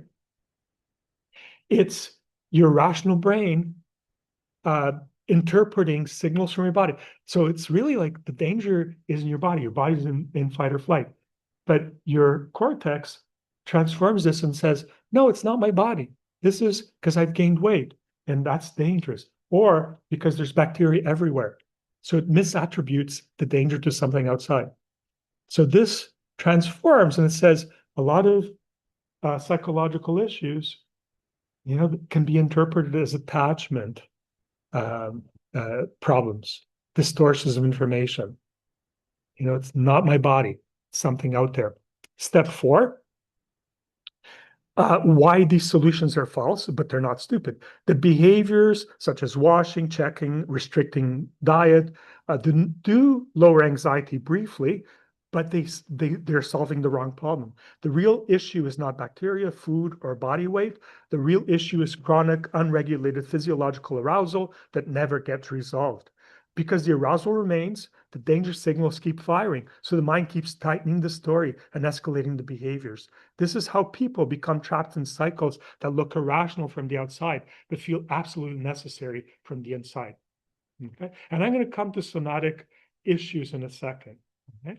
So in Crittenden's terms, distorted information exchange means that the body sends danger signals, the emotional brain assumes there must be an external threat, and the rational mind creates a story to explain it. The story is convincing, but it's false, not because the person is wrong, but because the danger is coming from inside, from the nervous system, from the attachment issues, from the trauma, not from the world. Okay?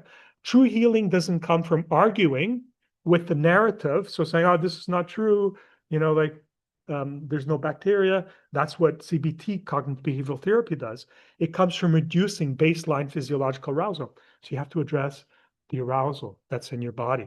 Okay? Restoring accurate information flow between body, emotions, and cognition, and helping the nervous system learn that it is safe to stand down. When that happens, the narrative often loosens on its own. The mind no longer needs to invent dangers once the body stops broadcasting emergency signals. And I think when we get to internal family systems does this beautifully. Okay? And you'll see why when we get there. Okay, so disrupted information flow and psychological disorders. So this same mechanism that I just described may apply in a lot of major psychosomatic conditions, right? Now, I'm not saying that all psychosomatic conditions, this is the underlying mechanism, but many of them it might be. So things like irritable bowel syndrome, chronic autonomic arousal sensitizes the gut, brain axis, normal visceral sensations are misread as dangers, producing pain, urgency, and bowel disturbance without structural disease. And so on and so on. Chronic pain syndromes, fibromyalgia, tension headaches, chronic fatigue, functional neurological disorders, panic disorder, somatic symptoms, health anxiety, etc. What we're saying is that, these may be like organic things. They may be like a cause that should be investigated, but it's possible that it has to do with the state of arousal of your body as well. Okay. And people who have a lot of these conditions, they're called psychosomatic conditions. There's a high degree of dissatisfaction with medical care, right?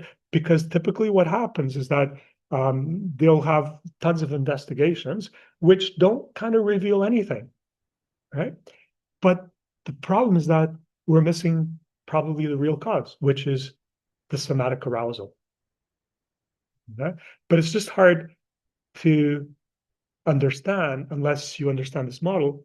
How does my somatic arousal give rise to these symptoms? And people often say, oh, you're saying it's all in my head. Actually, we're not saying it's in your head. We're saying it's all in your body.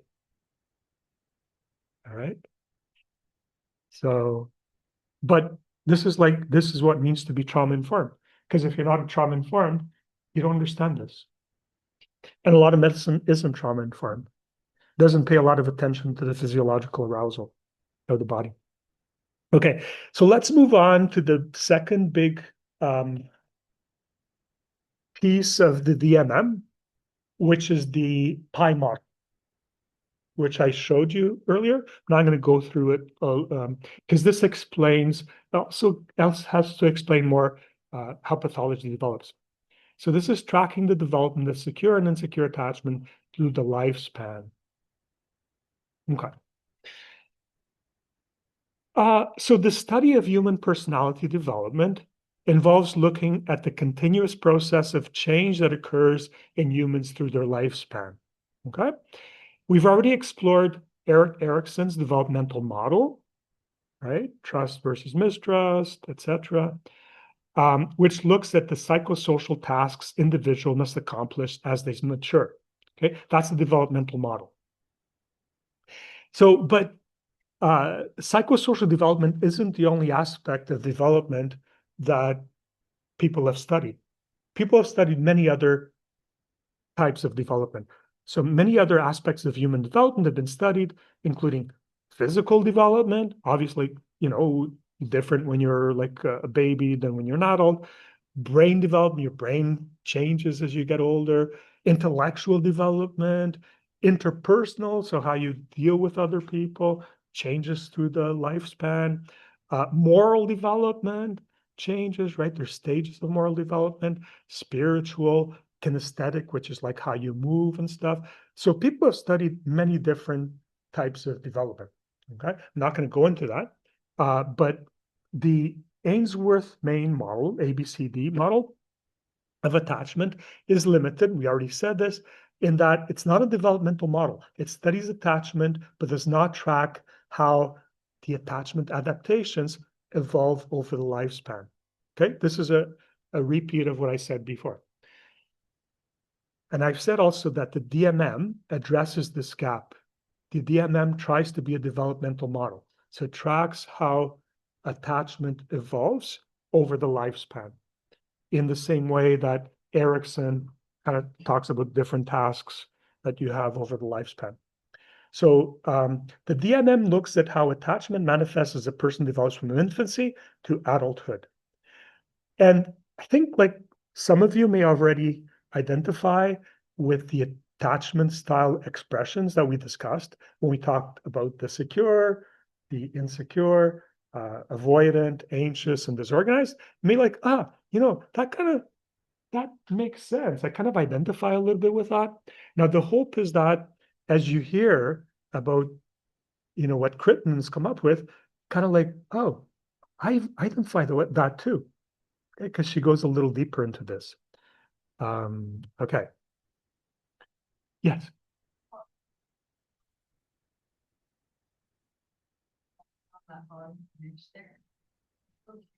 The developmental through the lifespan? I can't zoom in on that. Yeah.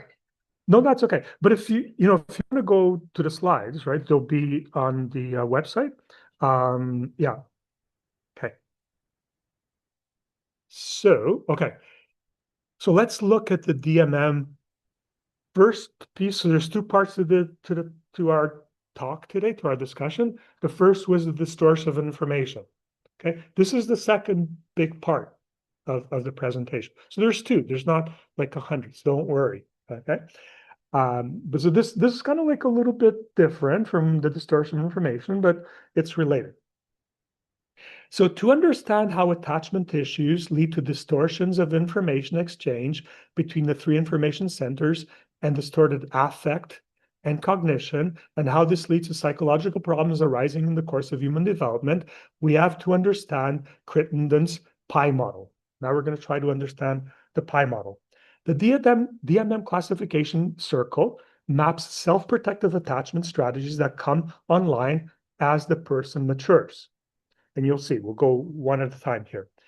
As we move down the circle, we get greater distortion of thinking and emotions and greater severity of psychological issues. Note that using adaptive strategies that are lower on the PI does not mean we're more broken. It means the environment demanded more protection. Okay? So if the environment was great, we don't have to do any distortions, right?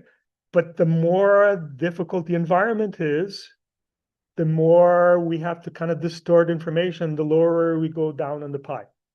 Okay, so this is the gist of it. But we're going to get into the details now. So DMM adaptations and psychopathology.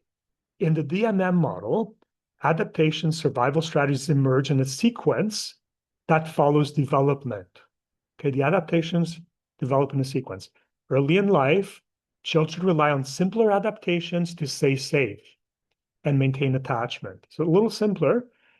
If those strategies work, the ones that they used at first, even imperfectly, they tend to be reused and refined over time. So they kind of stick with what works, right? But if the earlier adaptations don't work, right, as you age, you have to develop, more adaptations that are more distorted, right? Because the earlier ones didn't work to keep you safe in the environment. So it keeps getting more and more distorted over time. But if the earlier ones work, you stick with them. So you could stick with them through the course of your life. Okay, this is what the model is about, is if they don't work, you have to keep, finding new strategies. And we're going to look at what these are.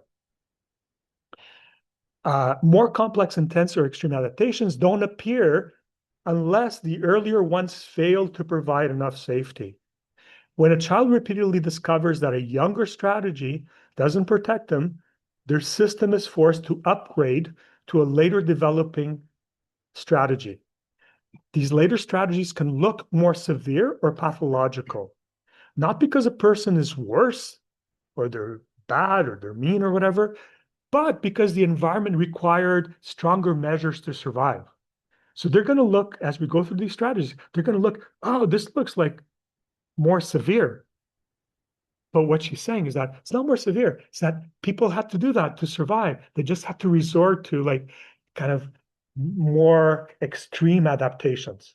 Okay, so it's important. That's important to note. The developmental maturation model helps us understand increasing psychopathology as the accumulation of survival adaptations, not the emergence of illness out of nowhere.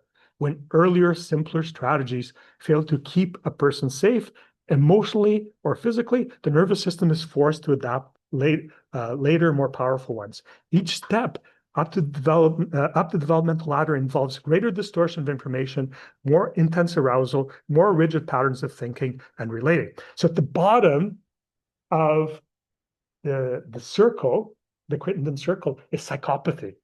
That's like psychopaths, right?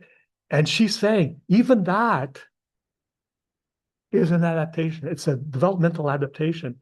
But those people, none of the earlier adaptations work for them. So to stay safe, they've had to resort to more and more, severe or extreme adaptations. All right, does that make sense? Okay. So what we label as more severe psychopathology is often the result of these later stage adaptations becoming dominant and overgeneralized. Strategies that once preserved survival, but now operate in contexts where they cause suffering. In this model, severity reflects how much protection was required, not how broken a person is. So even like, some of the world leaders that you can think of, you can think of this as attachment issues. It's just very severe attachment issues, right? It's like incredible distortion of information, all right? So, okay, let's go through the DMM PI model. Let's start in infancy. That's what it looks like in infancy. So in infancy, the DMM model is the same as the ABCD Ainsworth Main model. Exactly the same, right? So in infancy, Ainsworth and Main is the same as Crittenden, right? So the top 3 slices of the pie are labeled, don't worry about this, they're Bs, 1 to 5, and are variations of secure attachment. So the blues there at the top, the B1 to B5, can see that? They're variations of secure attachment. Okay, so she introduces like a little bit of gradients into secure. So there's comfortable, there's reserved, and reactive. So it's like secure but leaning towards anxious, or secure leaning towards avoidant. All right, which is interesting. So the top 3 slices, the ones in, I guess, green, blue, and purple, those are the secure. Then the 2 slices to the left, the Bs, to the left of the Bs, right? The A's, is it to the left? Yes, to the left, to your left. So the A's here, right? They're the avoidant, while the two slices to the right of the B's are the anxious. So far it's the same thing as the Main and Ainsworth model, right? And the center, so the center of the pie right there, right? It's disorganized. And it's disorganized because, you know what she says, Quentin says that disorganized, you kind of use both. Sometimes you use like anxious, sometimes you use avoidant. You use both. So far, same thing. These avoidant, anxious, and disorganized responses are the classical adaptations seen in the strain situation. So same model up to now. In infancy, the Ainsworth Main ABCD model and the DMM are absolutely the same. No difference. So in infancy, up to 18 months, with attuned, responsive, and predictable parents, the secure child can safely express their bodily sensations and feelings because what they express is seen and accepted by the parental figure as it really is, a developmentally appropriate expression of the infant's inner world. All right, so it's like it's all good. You can be who you want, who you are. You don't have to kind of distort anything in attuned, responsive parenting. With a partially attuned a parent, the infant may have to dial up their affect or behavioral expression or sensations and emotions in order to connect and stay safe. This distortion of affect manifests as anxious attachment. Okay, you already know this, right? This is like the classical model. With a very unattuned but predictable parent, dialing up affect doesn't help promote attachment. So the infant minimizes affect and relies on cognitive strategies to try to figure out the parent's patterns and adapt to them. This distortion manifests as avoidant attachment. So people who are avoidant, that's why they're in their head a lot. Like their emotional strategies don't work. So they're always trying to figure out the world, right? And they're not emotionally attuned to others. I mean, they are, but they're they're paying a lot of attention. And they're coming up with ways of, kind of keeping things under control, right? Okay. With unpredictable, threatening, or unattuned parenting or parents, neither cognitive nor affective strategies are very effective in promoting safe attachment. So the infant goes back and forth between the two and is not organized around a particular one. Without a strategy to attach and obtain some soothing, the infant more easily becomes overwhelmed and has extreme states of arousal, which may result in states of dissociation. And that's the disorganized, right? So as children mature into adults, they can only manifest attachment adaptations associated with the stages of development they have already reached. So remember, if these distortions of information that you came up with in infancy, if they work, you kind of like can stick with them the rest of your life, right? But if they didn't work to keep you safe, you have to kind of ramp up. And then when you go into other stages of development, then you have access to other strategies. And we're going to look at what those strategies are, right? But you don't need to adopt those other strategies. You only adopt them if you have to, if these don't work. Because if these work, that you stay like that the rest of your life. You use them the rest of your life. Okay? So anxious infant cries intensely, clings, arches, and is hard to soothe. Distress escalates rather than settles because only strong affect reliably brings the caregiver back. Strategy, amplifying emotions to secure care. The avoidant infant rarely cries, looks away, stiffens or self-soothes, appears calm, but physiological stress is high. The infant has learned that signaling a need doesn't work. Strategy suppress signals to avoid rejection. Okay, so let's kind of go a little bit later. So now we're going into preschool years. Okay, preschool is ages 2 to 6. Okay, and so what you see there is you have 2 new strategies, right? So we're adding to the circle. At first we only had these 5. Now we got 2 more. And those are added on in preschool years, but they're only added on if you need them, right? If the earlier ones kept you safe, you don't have to use these ones. All right. But if they didn't keep you safe, now you have access to more strategies, and you can use these instead of the earlier ones. So preschool age children, 2 to 6, may develop new avoidant and anxious cognitive and affective attachment strategies. On the left of the pie are A, 3, and 4, and that's compulsive caregiving and compliance. Okay. On the right, it's 3 and 4, C3 and 4, aggressive and feigned helplessness. These are the 2 new strategies. Let me tell you what those look like. Okay. So beyond infancy, the avoidance and avoidant attachment manifests in ways that aren't necessarily behavior avoidance, as seen in the strange situation. What is avoided is emotions, including our own emotions, as well as perceived danger. Same applies to anxious attachment. So, okay, let's look at the A, 3, and 4 pattern in the pie. So this is called the compulsive caregiving and compliance. This is very common. I mean, there's tons of people that are compulsive caregivers or compulsively compliant. Okay. And again, like if this works to keep you safe, you may stop at that strategy. You don't have to evolve more severe strategies, right? You may just stick with that. So what does this look like? So the compulsive caregiving and compliance attachment adaptation is a rational strategy that uses false positive affect, okay? Display what your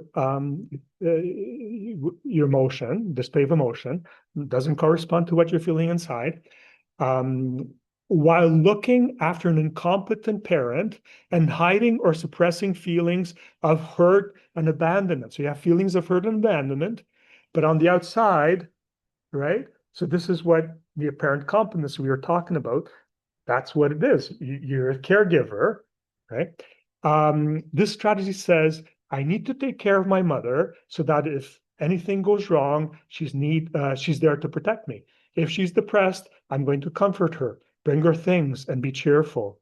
I will get more of her attention this way. I will be obedient and anticipate her needs so I don't get punished. I will anticipate her needs. These children have given up attending to their own needs and focus on the parent's needs. So this is parentified, okay? They smile even when they hurt. They make others feel good. They're people pleasers, parentified children, okay? This is a very common adaptation. On the other hand, so the other new adaptation that you have in preschool years is the C3 and 4. So the anxious, that's the avoidant, is the compulsive caregiving and compliance. And the anxious counterpart is the aggressive and feigned incompetence. That's also very common, all right? But see, like the thing is, you don't see as many people with the anxious adaptation coming for help as you see people with the avoidant adaptation, okay? Because people with the anxious adaptation, they think more it's the world rather than them, right? People with the avoidant think it's them, not the world. So anxious C3 and 4, aggressive and feigned incompetence. Attachment adaptation is an affective emotional strategy that uses minimized cognition and distortive negative affect. Feelings of hurt, abandonment, and anger caused by unavailable parents are modified and either dialed up in aggressive demanding of attention via aggression, such as hitting, kicking, and screaming. And then when negative attention is given by the caregiver, dialed down in displays of helplessness and feigned incompetence, such as physical illnesses or not being able to do or understand things they were formerly able to do, like tie their shoes. Okay, so you can get both, right? The aggressive and the feigned incompetence. Now, if you have disorganized forms of attachment, you can have both avoidant and anxious. You can have a little bit of both of those, right? So let's see. The anxious preschooler becomes dramatic, oppositional, or helpless, may exaggerate injuries, regress, or act out to pull attention. Emotional intensity is used to control proximity. They use emotion and behavior to manage the caregiver. So aggressive and feigned incompetence, the person secures attention or control either by intimidation or by appearing helpless. Aggression demands engagement. Incompetence invites rescue. Both prevent abandonment. And it's easy to kind of be judgmental about this, but this is not about judgment. This is about understanding, right? This is not because these kids, and you see a lot of kids like this, but it's not because they're bad. They've had to resort to this to survive, to stay safe, right? And they're really hurting, right? And then the avoidant preschoolers, they're overcompliant, they're good or prematurely helpful, may caretake siblings or the parent, avoid asking for help and minimize distress. They're undemanding and useful to stay connected. The person stays safe by taking care of others and suppressing their own needs. Being helpful, agreeable, or good becomes the way to preserve attachment and avoid rejection or harm. So this gets into the internalizing versus externalizing. So, it's so easy to kind of fall into the pattern of judging the anxious kids because they're externalizing. So they cause problems.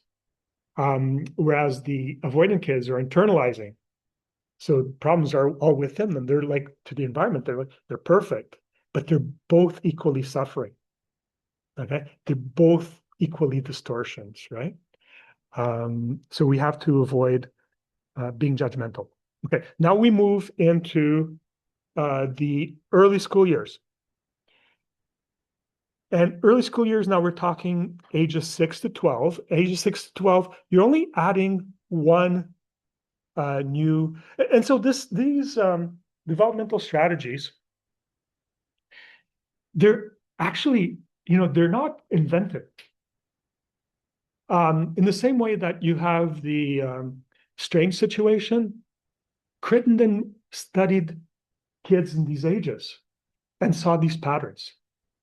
Okay, in the same way that Ainsworth saw, the avoidant and anxious kids, Crittenden went out and did studies with kids at these different ages, and she saw these patterns emerge.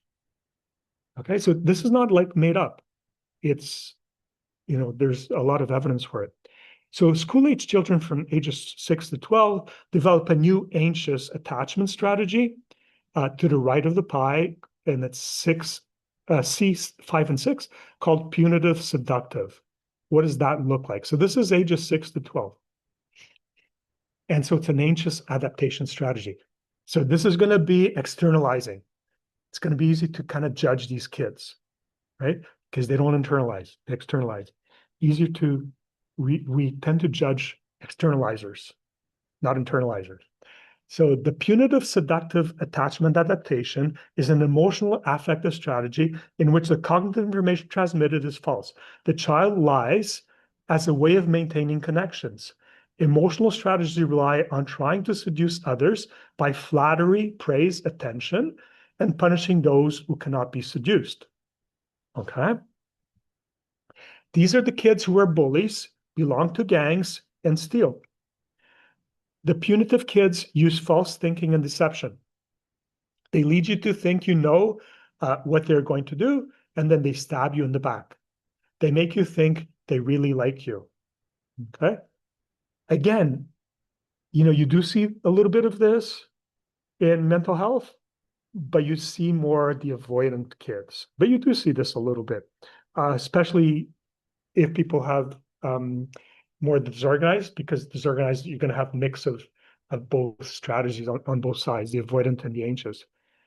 The punitive child is obsessed with revenge. The seductive child is obsessed with being rescued by potential, but sometimes predatory attachment figures.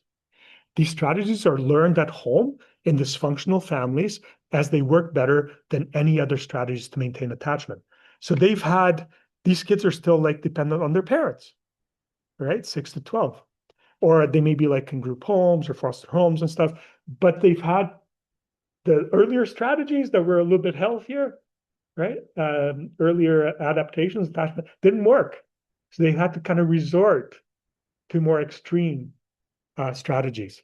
Because the kids for whom the earlier strategy worked, they're good. They're going to stick with those. But if they didn't work, they have to resort. And this is where you get the escalation of the psychopathology, right? So, yeah.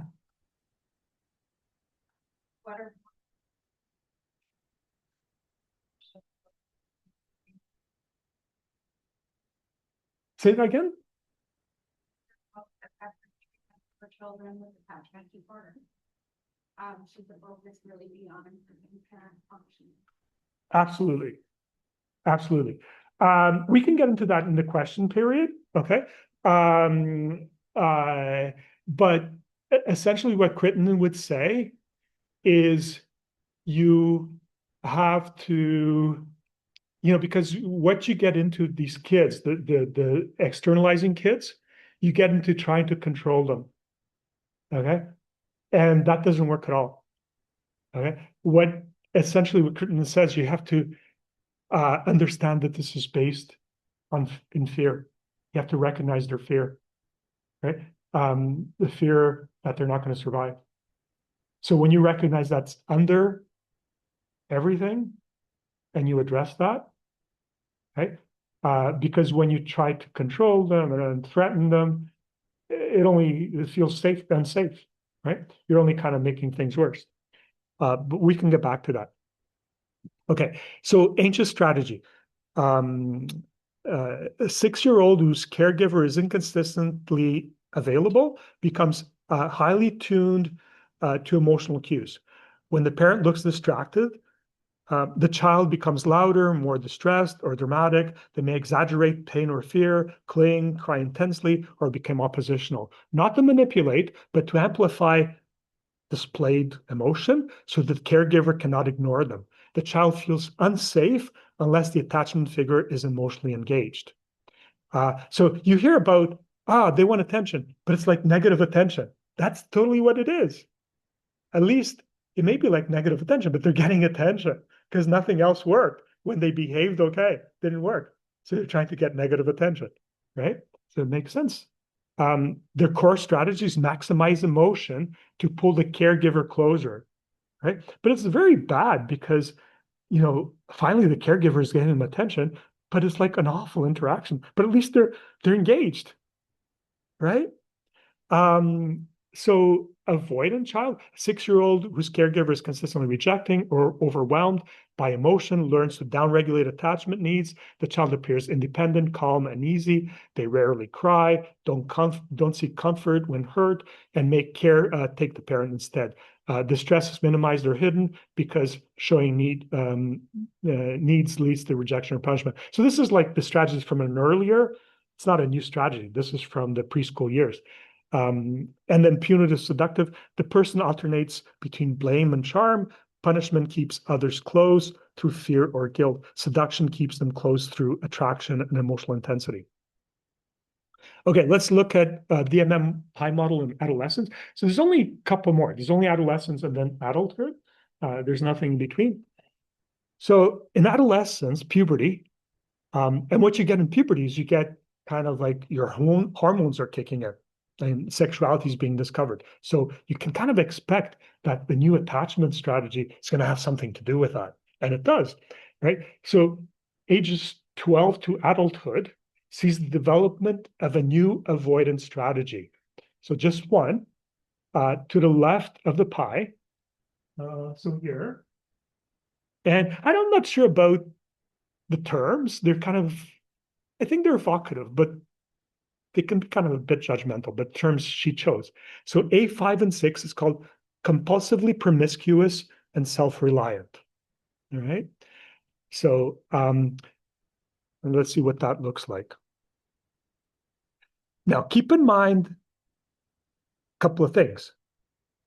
So if earlier strategies worked, you don't have to resort to these. But if earlier ones didn't keep you safe, this is where you have to go more extreme, right? So these don't have to develop, but they do.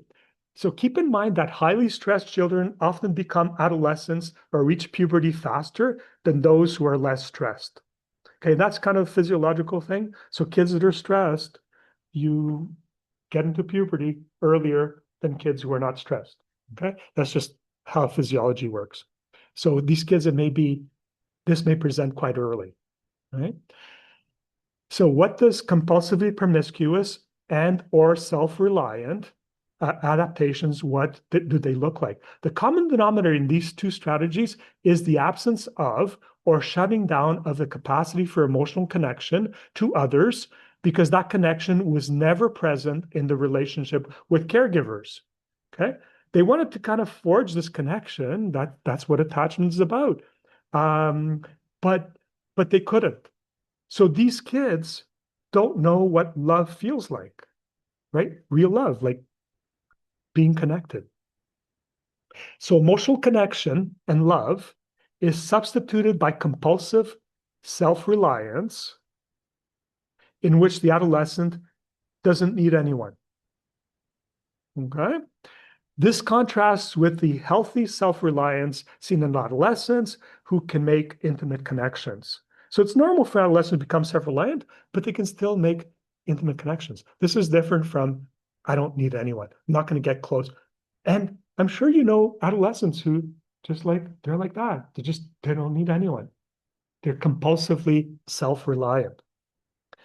Self-reliance may coexist with or be independent of compulsive promiscuity, which is the repeated attempt to connect with others physically without having the ability for emotional connection that is present in people with secure attachment.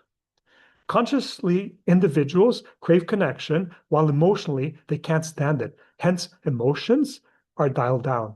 With these kids, no other strategy worked to keep them safe. So you have like people in their 20s and 30s and 40s who, they're kind of serially engaged in different relationships. They're always kind of seducing people. That's the strategy. Okay? People who move from just one relationship to another. That's compulsively promiscuous. Okay? It's an attachment adaptation. And it's easy to judge until you see that this is their way to try to stay safe. They could not connect. They can't connect emotionally, right? But it feels like, because if you connect sexually, it's kind of like, it feels like this is a connection, right? But it isn't. It's not the same as connecting emotionally. And it doesn't last, right? Because they connect physically, but then they can't connect emotionally, and they kind of go, maybe I'll connect with the next person. And they keep looking for, one after another, for that connection that they can't experience. Because they never learned, they never experienced it. So self-reliance may coexist or be independent of compulsive promiscuity. Okay, I already read that. Consciously, individuals crave connection, but while emotionally they can't stand it, hence emotion is dialed down. With these kids, no other strategy worked to keep them safe. Okay, so you don't develop that when you're 6 years old. You can only develop it when you're an adolescent. Now, you may continue to use it the rest of your life. Okay, now the thing is also, you may kind of use strategies from all different ages and just kind of accumulate different strategies. So the self-reliant say to themselves, only me, no one is trustworthy. It's only what I do for myself. The promiscuous say, I think there could be a person out there for me, but it's not anyone I know.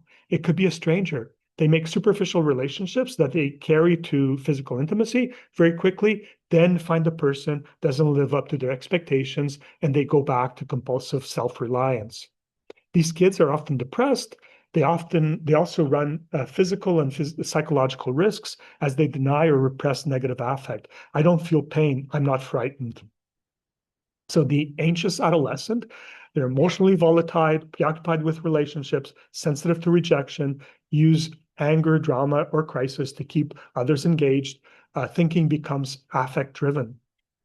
Strategies intensify emotions to prevent abandonment.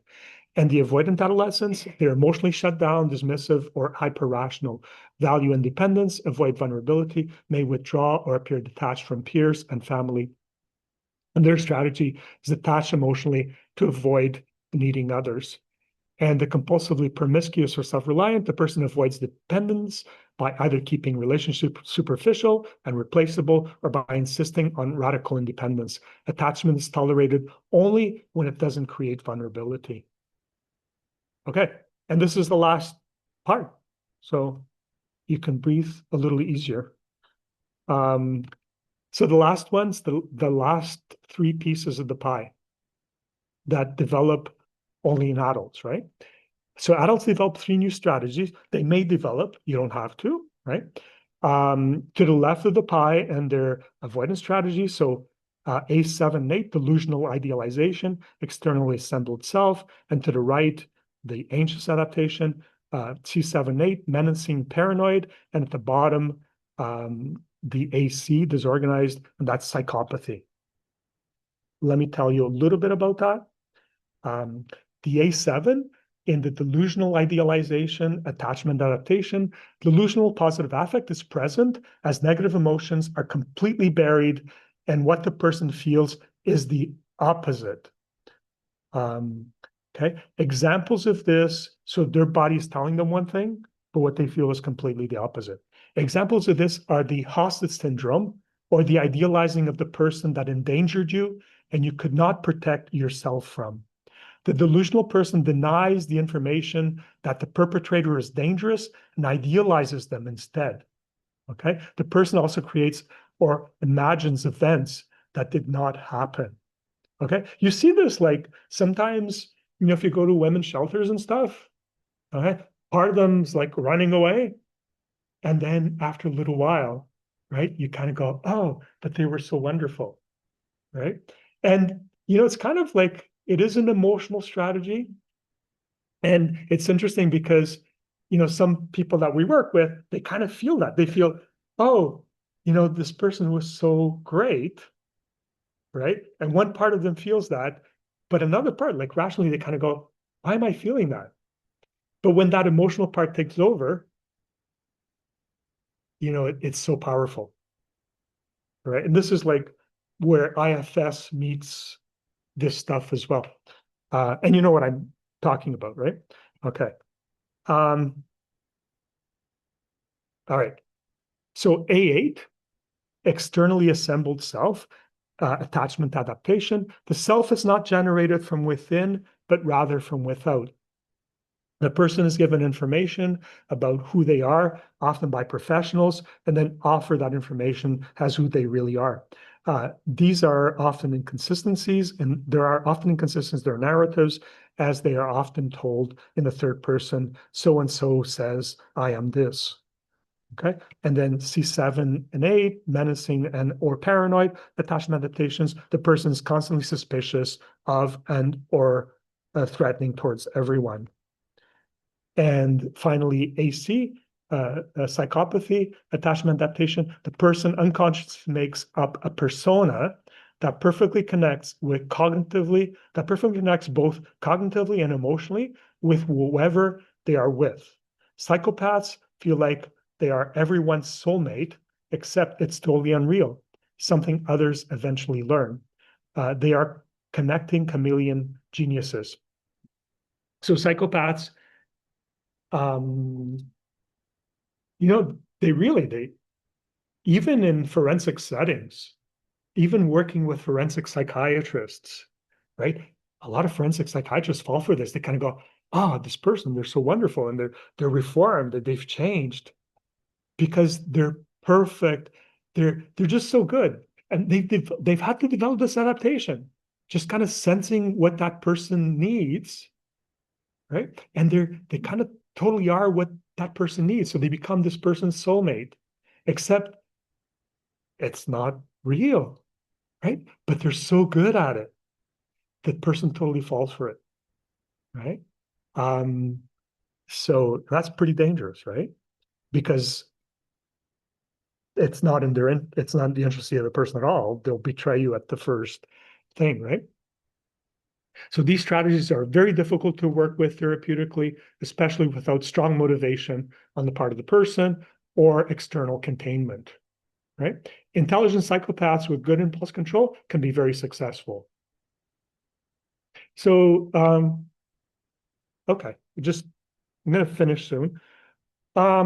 Anxious adults preoccupied with relationships, reassurance seeking, prone to emotional flooding, interpret ambiguity as threats, and use affect to maintain closeness. I'm going to skip over this. So, summary: most adults use strategies from multiple ages. Doesn't have to be like strategies from adults, so you could use strategies from infancy. This is not a ladder you climb or a pit you fall into. So you can use strategies from one age, you can borrow here and there, right? Use a combination. Right? But that's what works for you to connect. This is not a diagnostic model. Strategies layered, they don't replace one another. Change is possible because these are learned adaptations. Which descriptions felt familiar, even if you didn't like them? Which strategies feel old rather than current, right? So where did your attention go as we went through this? Okay. Let's do our poll. Take just a few minutes. And there's more material, but I think we'll take our poll, which is a reflection on the material we've talked about. All right. And I'm just wondering, Lauren, can you just pause the recording for now? But we might don't end it. We might resume a little bit if we have time.